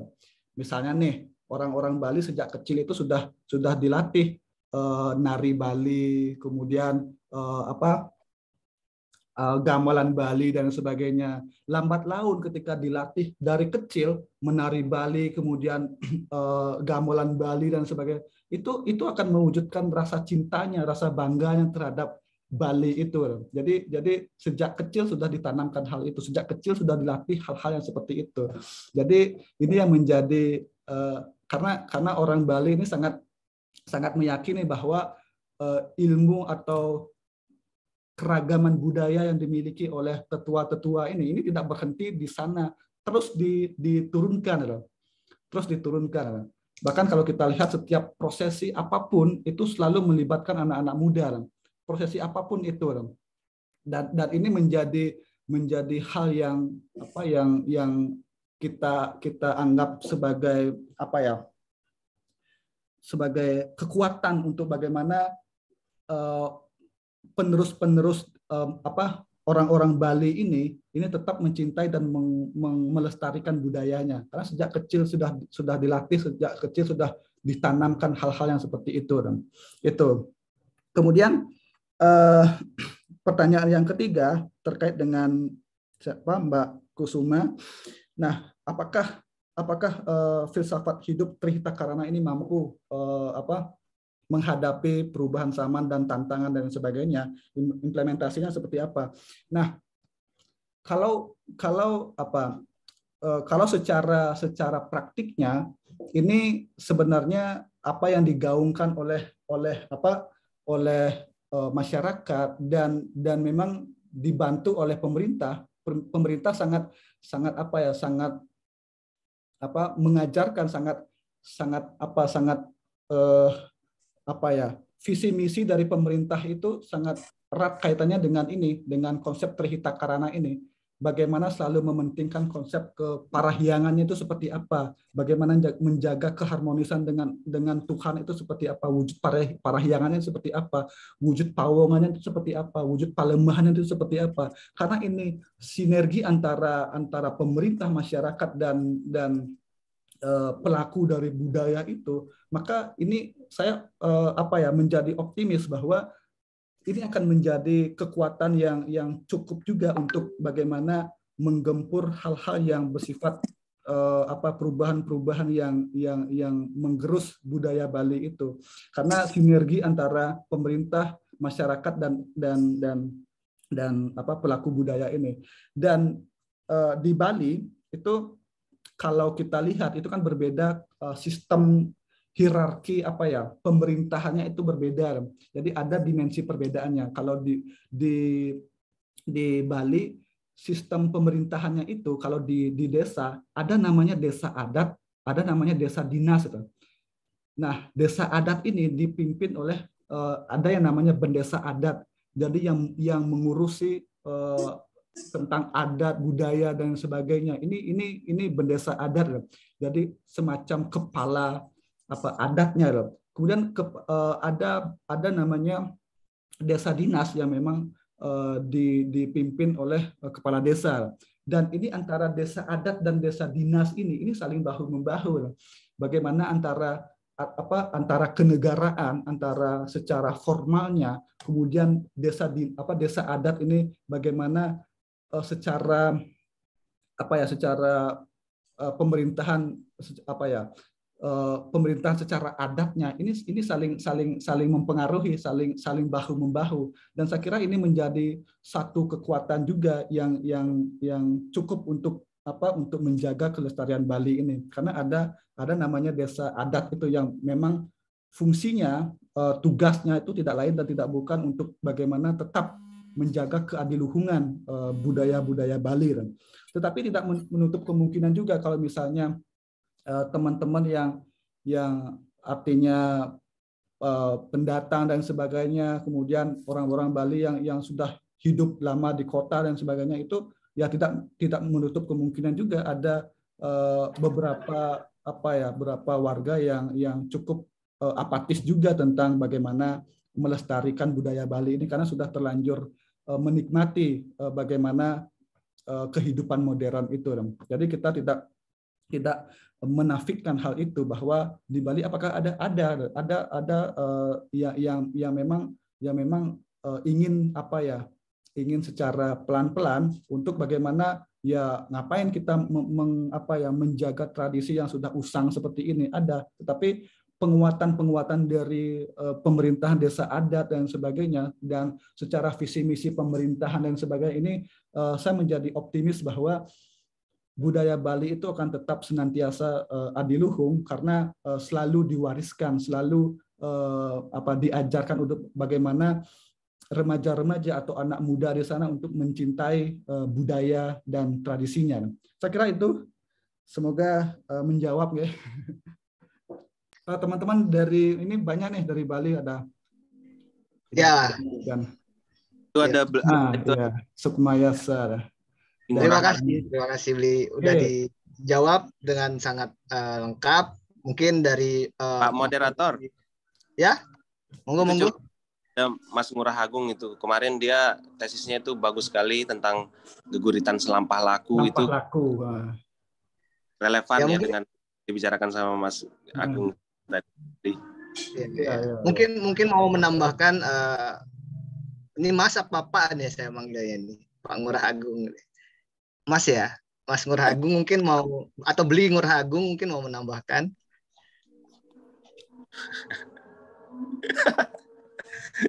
Ini ada di grup, di chat grup ini ada beberapa pertanyaan ya. Ini banyak teman-teman Bali ini. Saya bacakan mungkin. Haji Murah, Haji banyak nih. Ya, silakan. Siap. Ya, ini ada pertanyaan dari beberapa orang. Saya bacakan satu-satu ya. Ada dari Pak Komara Jaja. Tadi kan dijelaskan ada unsur kreativitas masyarakat Bali gitu kan, terhadap seni, tari, crafting, patung, dan lain-lain. Nah, bagaimana menjelaskan itu, Bli? Terus apakah hal itu terkait dengan dewa-dewi dalam kehidupan sehari-hari gitu? Pertanyaannya kurang lebih gitu. Terus maaf katanya kalau kurang pas pertanyaannya. Oke, nanti dicatat dulu, Bli Gede. Kemudian ini ada dari Mas Rangga. Nah, setelah menjelaskan falsafahnya, maka seperti apakah masyarakat Bali yang dibayangkan Bli Gede? Nampaknya pemerintah sangat mendukung Bali karena memang memiliki nilai-nilai pariwisata yang bias, yang bisa ini bukan bias ya, yang bisa dibilang kelasnya sudah melampaui dari dimensi lokal, berbeda dengan daerah lain di luar Bali. Yang menjual tradisional yang tidak bisa begitu saja maju seperti Bali gitu. Contohnya saja di selatan Jogja ada tradisi sampai ada di sana gitu, ada cenderamata dan lain-lain. Tapi jadi mungkin maksud pertanyaannya Mas Rangga ini masa depan Bali itu setelah begitu banyaknya tadi dijelaskan oleh Bli dan juga memang secara signifikan sudah tidak bisa dianggap main-main gitu kalau dibandingkan dengan mungkin daerah lain di Indonesia itu. Pariwisata Bali itu udah jauh dari ekspektasi pemerintah gitu. Jadi pemerintah juga memberikan perhatian yang lebih terhadap Bali. Nah, apa sih sebenarnya yang Bali bisa sesukses itu dibandingkan dengan wilayah-wilayah lain gitu? Mungkin seperti itu, Bli. Monggo. Ini juga ada pertanyaan dari Mas Dawam. Monggo Mas Dawam kalau mau bertanya langsung saja. Oke, terima kasih banyak atas kesempatannya Mas Galuh. Saya ingin bertanya sama Bli Gede ini. Saya itu penasaran terkait dengan kehidupan harmonis yang terjadi di Bali, yang tadi sudah dijelaskan bahwa kehidupan beragama sangat satu sama lain saling mendukung ya. Terjadinya harmonis di sana. Itu pertanyaan saya adalah apakah memang kehidupan keberagaman di Bali di sana itu memang fokusnya adalah harmonisasi gitu. Jadi harmonisasi keberagaman itu menjadi fokus utama di dalam kehidupan bermasyarakat di sana gitu. Terus yang kedua yang saya ingin tanyakan itu apakah ada salah satu hasil kebudayaan atau kebudayaan setempat yang menjadi fokus utama. Jadi sifatnya seperti kayak boleh dikata mungkin istilahnya sapu jagat kali ya, yang satu kebudayaan itu bisa menjadi solusi untuk berbagai persoalan kehidupan. Seperti misalnya terjadi di salah satu suku di kampung saya itu suku Tolaki, itu ada kebudayaan yang namanya itu Kalosara. Nah, itu tuh sifatnya satu kebudayaan tapi untuk menyelesaikan berbagai macam persoalan kehidupan manusia. Nah, khususnya yang menyangkut terhadap kehidupan yang menyangkut dengan adat setempat. Mungkin itu yang saya ingin tanyakan. Terima kasih Mas Galuh, Bli Gede. Monggo. Oke, terima kasih atas pertanyaannya yang menukik Mas Dawam. Ini sepertinya termin ujian disertasi kedua. Monggo Bli Gede. Oke, pelan-pelan ya. Dari Pak Komar Jaya, mungkin baca ulang ya ini. Unsur kreativitas atau masyarakat Bali terhadap seni, tari, craft, patung, dan lain-lain. Bagaimana kita menjelaskannya?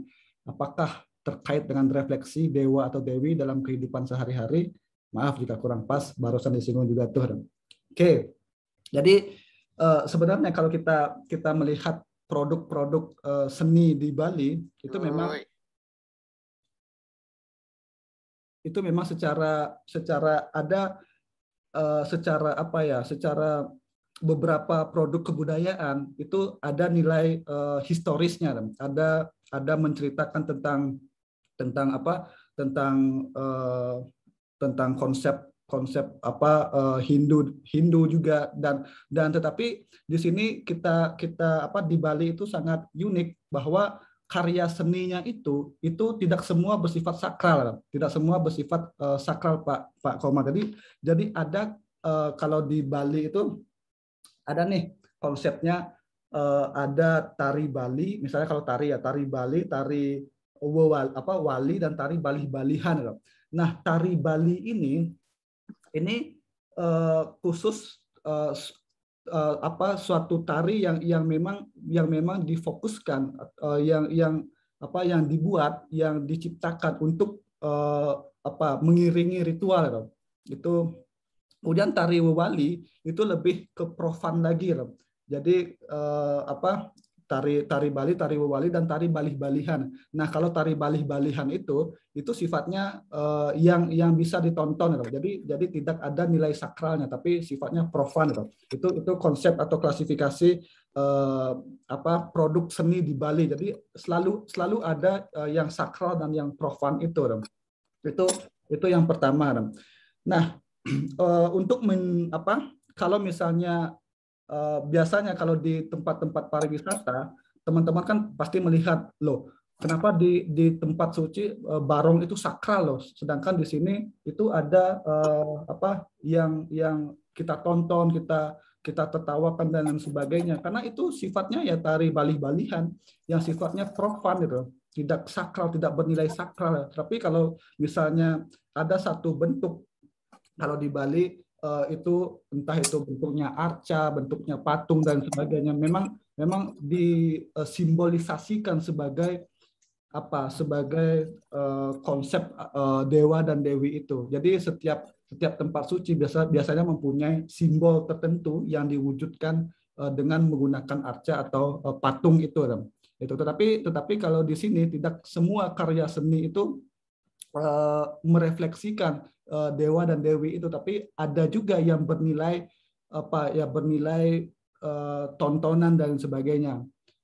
Saya kira itu yang menjadi jawaban kepada Pak Komar. Kemudian yang selanjutnya dari pertanyaan siapa, Mas Rangga, Pak Rangga,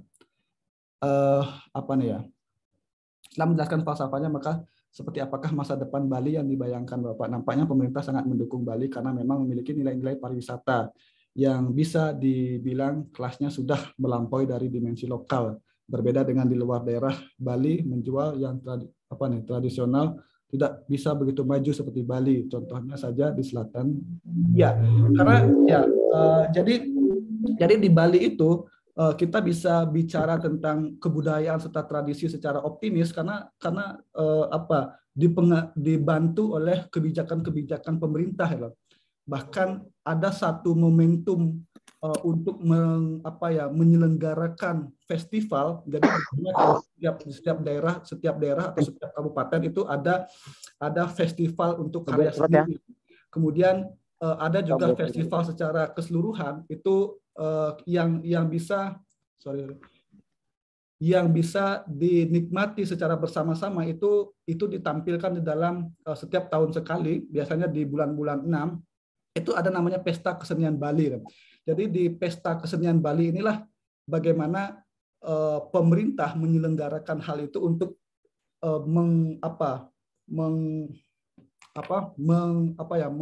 merangkul semuanya, artinya menampilkan semua produk seni, karya seni dan sebagainya, produk entah itu sifatnya tari, entah itu sifatnya apapun itu yang bersifat karya seni, itu ditampilkan di dalam satu festival yang disebut dengan Pesta Kesenian Bali. Dan ini cukup menarik sekali, cukup memiliki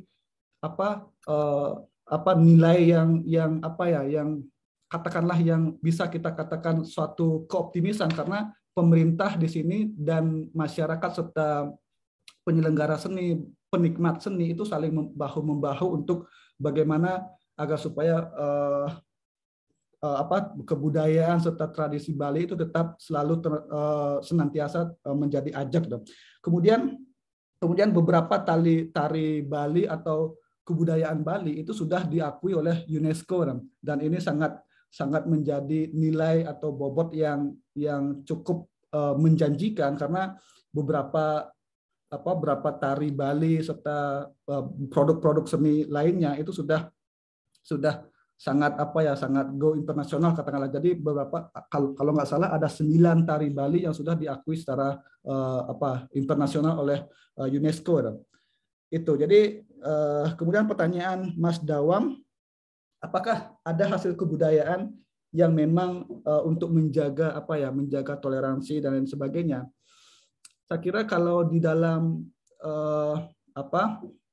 di karya seni ataupun kebudayaan, biasanya di sini ada satu misalnya kalau di Bali itu kalau mengajarkan toleransi itu ya tidak serta-merta dengan wujud yang katakanlah secara gamblang, secara vulgar, tapi bagaimana masyarakat Bali itu memainkan atau mengaktualisasikan prinsip-prinsip keharmonisan ini dengan karya seni. Dan bahkan ada karya seni bisa berupa tari, entah apa dan sebagainya, yang mengajarkan bagaimana menjaga toleransi antar agama, antar umat, antar manusia dan sebagainya. Kemudian kalau wujud kebudayaannya, saya kira di tradisi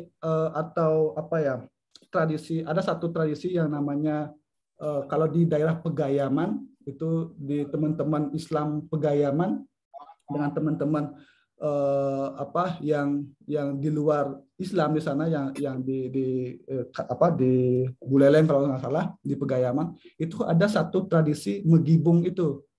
Jadi megibung itu bagaimana kita makan bersama dan tidak memandang kamu agama apa, agama B dan sebagainya, tapi ada satu bentuk kerukunan di sana yang diwujudkan dalam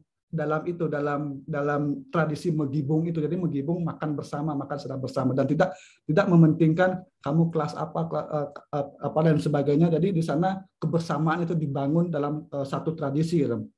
Saya kira itu karena orang-orang Bali, masyarakat Bali biasanya membuat satu konsep, biasanya pasti ujung-ujungnya atau hilirnya itu menjadi bentuk karya seni, entah itu berupa karya seni yang mengajarkan kerukunan dan sebagainya. Banyak konsep-konsep karya seni yang dihasilkan untuk bagaimana tetap menjaga keharmonisan antara manusia, sesama agama dan sebagainya. Saya kira itu, Mas Galuh. Ya, terima kasih penjelasannya. Ini sebenarnya terakhir mungkin ya, ini ada 2 terakhir ya sebelum kita akhiri. Ini ada 2 penanya, tapi tadi di chat grup juga ada pertanyaan yang sudah terlebih dahulu. Mungkin saya bacakan dulu ya sebelum ke pertanyaan open mic ya. Ini ada dari Rumah Cokro ini. Pertanyaannya itu dari keseluruhan seputar Bali, apa saja yang hal yang cukup rentan hilang atau berpotensi terdampak gerusan asimilasi, mengingat Bali sebagai ruang terbuka bagi para pelancong dan budaya luar gitu. Itu yang pertama. Terus yang kedua ini dari Mas Kusuma Putra, kira Mbak Kusuma.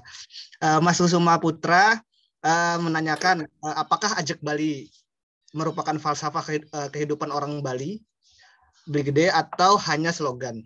Terima kasih. Itu pertanyaan di chat grup, di ruang chat. Selanjutnya bagi penanya saya persilakan, monggo Mas Anjar pertama mungkin. Ya, terima kasih atas waktunya. Suara saya bisa didengar dengan jelas? Jelas Mas, jelas. Bisa ya? Putus-putus di sini. Bisa. Ya, terima kasih. Om Swastiastu.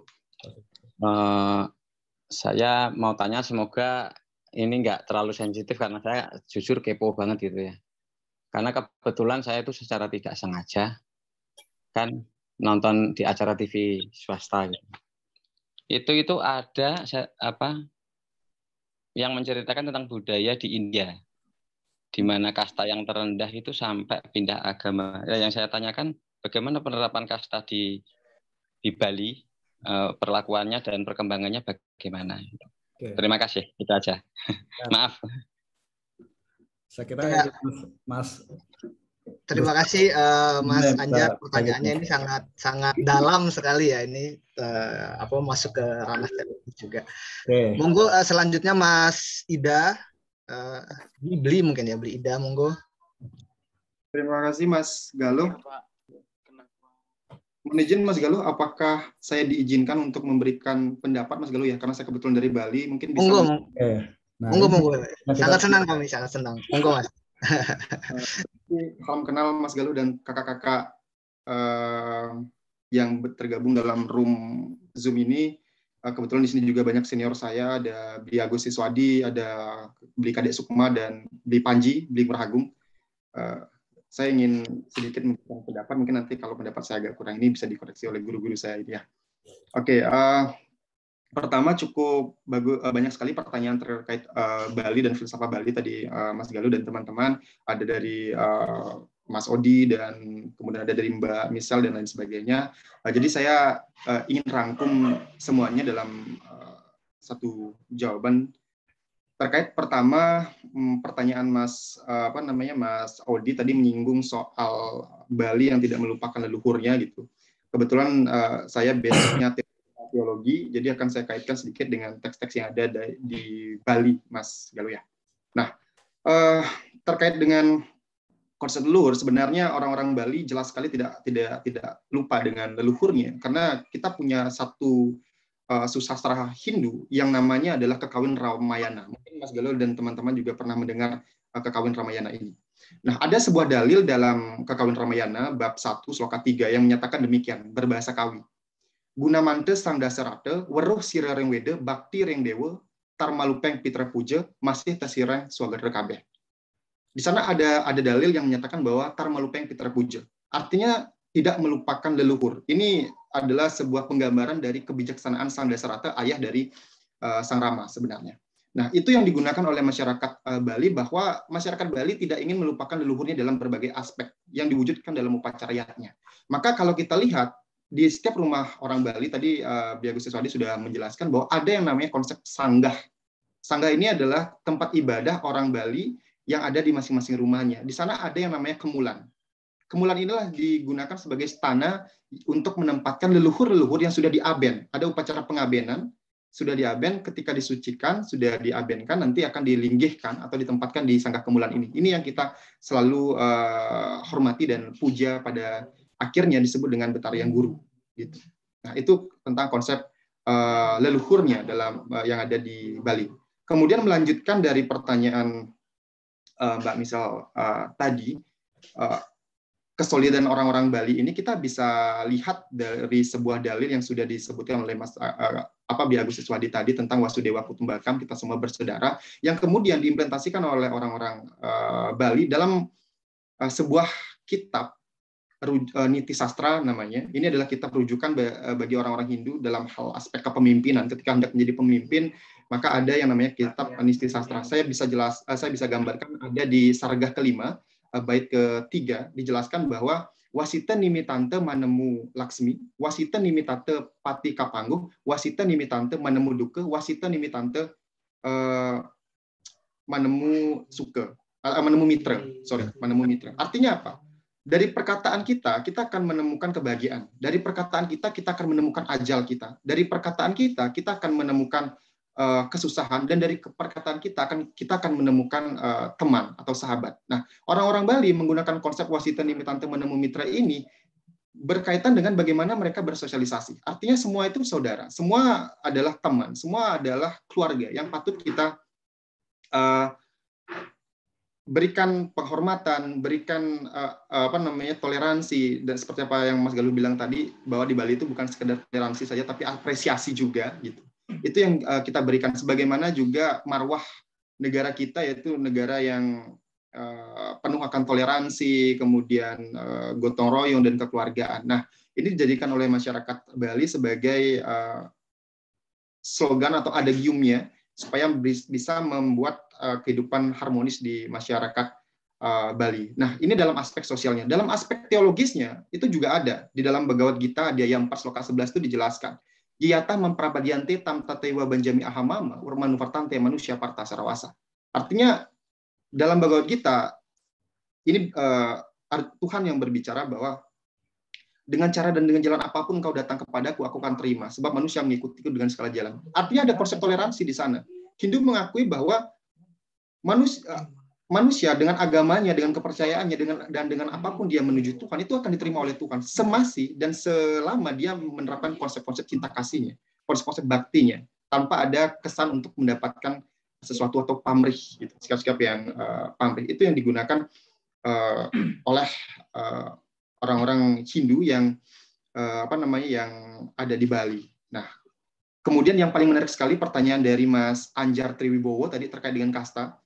Kebetulan kalau dari nama saya, mungkin ini kalau orang-orang Bali akan mengatakan ada kesan kastanya di sini gitu. Jadi nama asli saya Ida Bagus Putu Atnyana. Nah, saya pernah menulis sebuah artikel jurnal yang berkaitan dengan kasta ini. Jadi sebenarnya ada dualitas pemahaman soal kasta di Bali. Mungkin nanti ini bisa ditambahkan oleh Bli Agus Siswadi juga, karena Bli Agus lebih memahami rasanya nanti. Jadi di Bali itu ada upaya yang ada mispersepsi antara kasta dan warna sebenarnya. Kalau di Hindu sendiri tidak ada dalil yang dalam pustaka suci yang berbicara tentang kasta.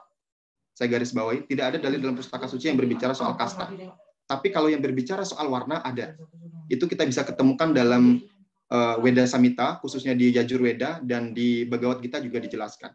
Bahwa ada dalil di Bhagavad Gita dan Yajurveda bahwa Tuhan menciptakan warna-warna ini, ada Brahmana, Ksatria, Waisya, dan Sudra, itu menurut bagian-bagiannya. Jadi Brahmana itu diletakkan di bagian kepala. Karena Brahmana ini berkaitan dengan pengetahuan rohani, seorang guru gitu. Kemudian Ksatria itu di lengan. Lengan ini berkaitan dengan kekuatan. Jadi Ksatria itu berfungsi untuk melindungi sebenarnya. Waisya di bagian perut karena berkaitan dengan kemakmuran, kesejahteraan gitu. Kemudian Sudra di bagian bawah karena berkaitan dengan kegiatan-kegiatan jasmania atau pekerjaan-pekerjaan jasmania. Pekerjaan-pekerjaan yang agak sedikit kasar lah ibaratnya. Tapi untuk kemudian sebenarnya bukan kasta yang merujuk di Bali. Kalau saya secara pribadi memandang ya sebagai masyarakat Bali yang sudah lumayan lama, kurang lebih 8 tahun tinggal di Bali, karena sebelumnya saya tinggal di luar. Jadi sebenarnya yang dipandang di sini adalah ada semacam sistem soroh atau klan yang ada di Bali sebenarnya. Bukan semata-mata ini kasta, tapi mungkin sedikit ada mispersepsi yang kemudian ini dikatakan sebagai kasta berdasarkan pada keturunan gitu. Karena kalau kita rujuk dalam teks suci, yang disebut sebagai Brahmana itu adalah orang yang berpengetahuan, orang yang memiliki pengetahuan. Profesinya sebagai apa? Misal guru, dia adalah seorang Brahmana. Kalau dia polisi, dia seorang Ksatria. Kalau dia pedagang, dia seorang Waisya. Kalau dia misalnya buruh, tani dan sebagainya, dia seorang Sudra gitu. Tidak sebenarnya ada implikasinya dengan keturunan atau disebut dengan kasta atau wangsa. Namun ada sebuah tulisan yang disampaikan oleh Profesor Ide Bagus Triguna, salah satu guru besar yang ada di Bali, salah satu universitas yang ada di Bali juga pernah menyatakan bahwa konsep inilah yang menyebabkan, konsep kasta wangsa inilah yang menyebabkan ada sorsinggih bahasa namanya, sorsinggih bahasa di Bali. Artinya ada tingkatan kebahasaan di Bali sehingga orang itu tidak cauh-cauh atau tidak sembarangan berkata dengan orang yang lebih tua ataupun dengan orang lainnya. Jadi kalau mungkin di Jawa juga ada istilahnya alusor, alusinggih dan lain sebagainya. Mungkin itu yang bisa saya berikan statement dalam diskusi kita pada hari ini. Luar biasa sekali. Mungkin nanti saya bisa ikut lagi di acara-acara selanjutnya. Terima kasih Mas Galuh, teman-teman semuanya, kakak-kakak semuanya, dan Bli Agus, keren. Terima kasih. Ya, terima kasih banyak. Ini Bli Ida Bagus Atnyana. Wah, mantap. Tadi saya mendapatkan sedikit pencerahan, bukan sedikit, banyak mungkin ya, karena dijelaskan bahwa tadi ada konsep bahwa dalam teologi Hindu itu kebenaran tidak diambil sendiri punya Hindu itu. Jadi semua juga memiliki nilai kebenaran di luar Hindu juga gitu kan. Itu menarik. Nah, itu tadi beberapa term yang menarik bagi saya dan juga buat teman-teman mungkin. Mungkin Beli Gede singkat karena ini waktu sebentar lagi mau berbuka buat teman-teman yang Muslim. Jadi dipersingkat jawabannya. Nanti langsung tutup aja, kasih kesimpulan nanti biar saya tutup. Terima kasih. Oke. Sebenarnya saya mau perspektif yang lain. Kalau Sukma ini ada Sukma perspektif hukum itu bisa kita ginikan juga, bisa kita minta keterangan gininya. Kalau Mas Gustu ini perspektif teologinya memang, karena kan beliau sekarang sedang S2 teologi, jadi narasi-narasi teologinya sangat kenal sekali. Oke, terima kasih brother. Kemudian pertanyaan yang belum terjawab yang mana ya, terkait dengan ini ya, dari keseluruhan seputar Bali apa saja yang cukup rentan? Mungkin yang paling kita nyata lihat secara materialnya itu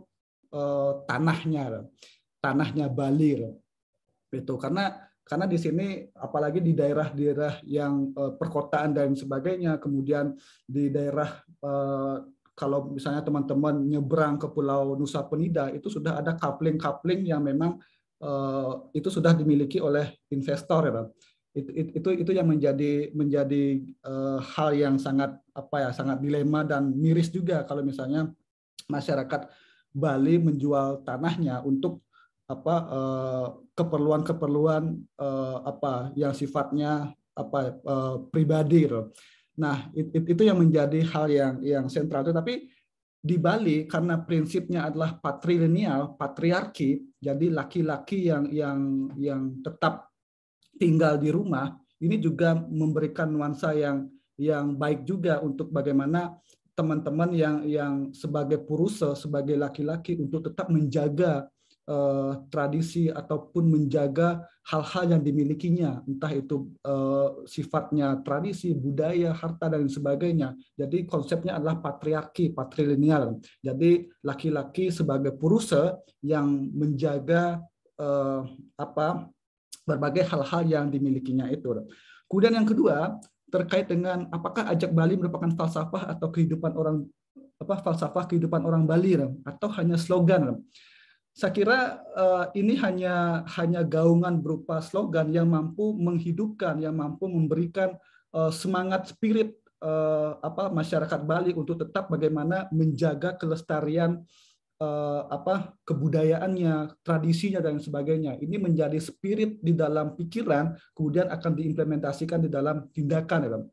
Ini menjadi suatu konsep yang akan melahirkan suatu tindakan.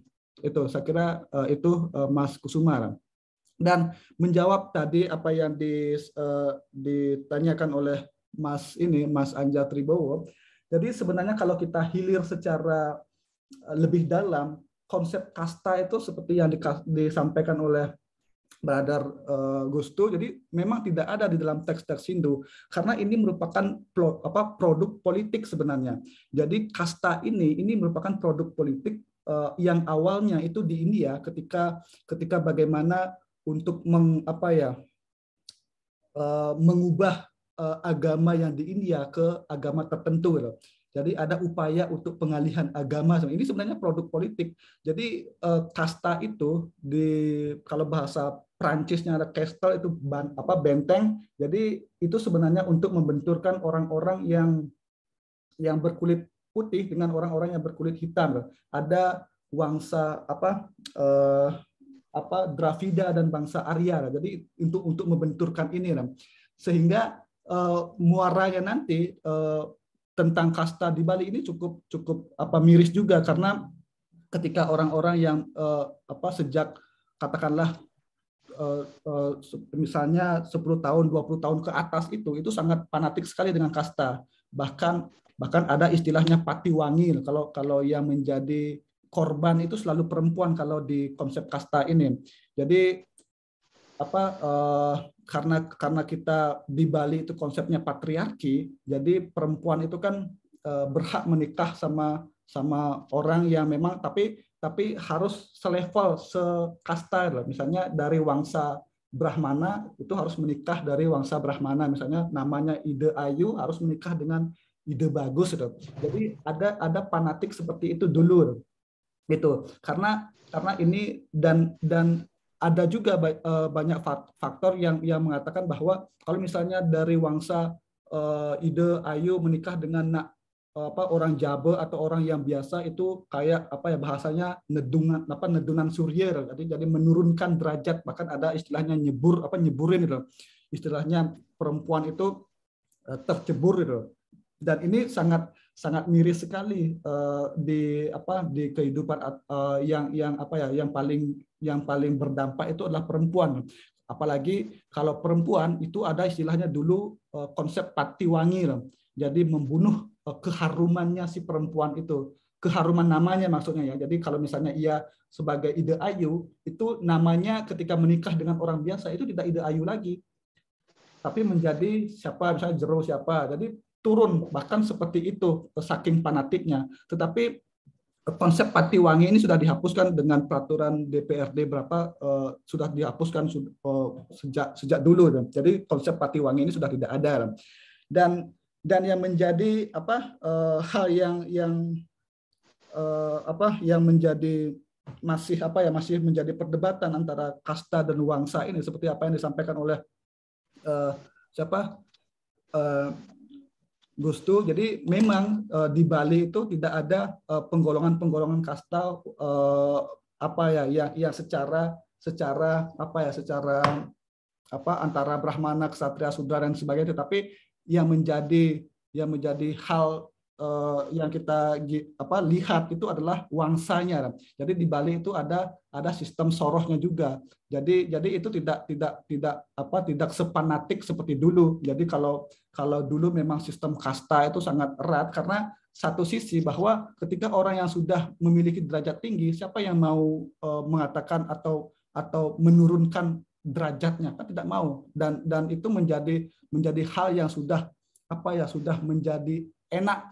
Jadi tidak ingin untuk mengubah kastanya, dan ini menjadi kesalahpahaman orang-orang Bali, karena sesungguhnya antara konsep kasta, warna dan sebagainya itu yang ada di Bali itu adalah konsep warna. Jadi pemisahan antara orang-orang sesuai dengan profesinya, seperti yang dikatakan tadi. Jadi kalau ia sebagai pendeta dan sebagainya, ia akan menjadi kaum Brahmana yang mengajarkan ajaran-ajaran agama. Ketika ia menjadi pejabat dan sebagainya, ia menjadi kaum kesatria, dan ketika ia menjadi pedagang, ia akan menjadi kaum Waisya, dan ketika ia menjadi petani dan sebagainya, ia akan menjadi kaum Sudra. Tapi tidak menutup kemungkinan ketika orang yang bergelar atau tidak memiliki embel-embel nama yang mengidentikan bahwa dia berasal dari wangsa A dan B dan sebagainya, ketika ia menjadi pejabat misalnya, ia akan disebut sebagai wangsa kesatria.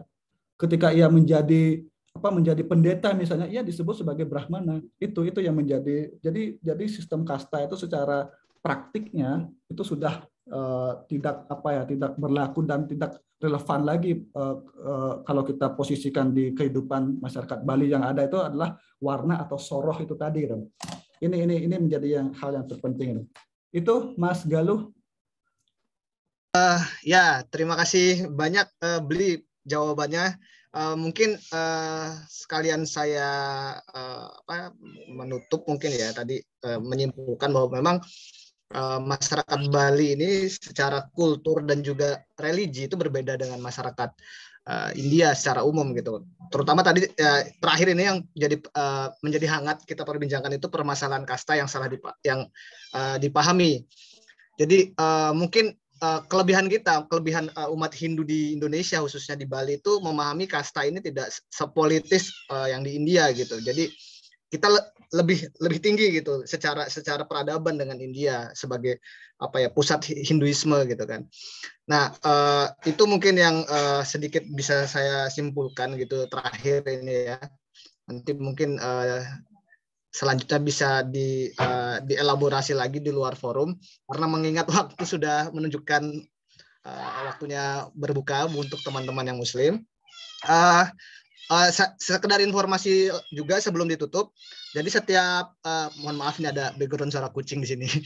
Jadi setiap minggu kita akan selalu ada diskusi, di mana diskusi ini akan tiap dari kami akan memiliki tugas berbeda dari dari tiap orang membawakan tema yang berbeda gitu. Jadi nanti setiap minggu itu ada yang bertanggung jawab menyajikan presentasi. Sebelumnya saya ucapkan terima kasih juga kepada semuanya yang telah berpartisipasi dalam diskusi sore hari ini, dan juga terima kasih untuk Beli Gede yang telah memberikan presentasinya dengan sangat luar biasa. Nanti untuk informasi selanjutnya tadi sudah dikirim di room chat. Kalau link untuk grup informasi dari kami, nanti itu linknya ada di chat grup. Kalau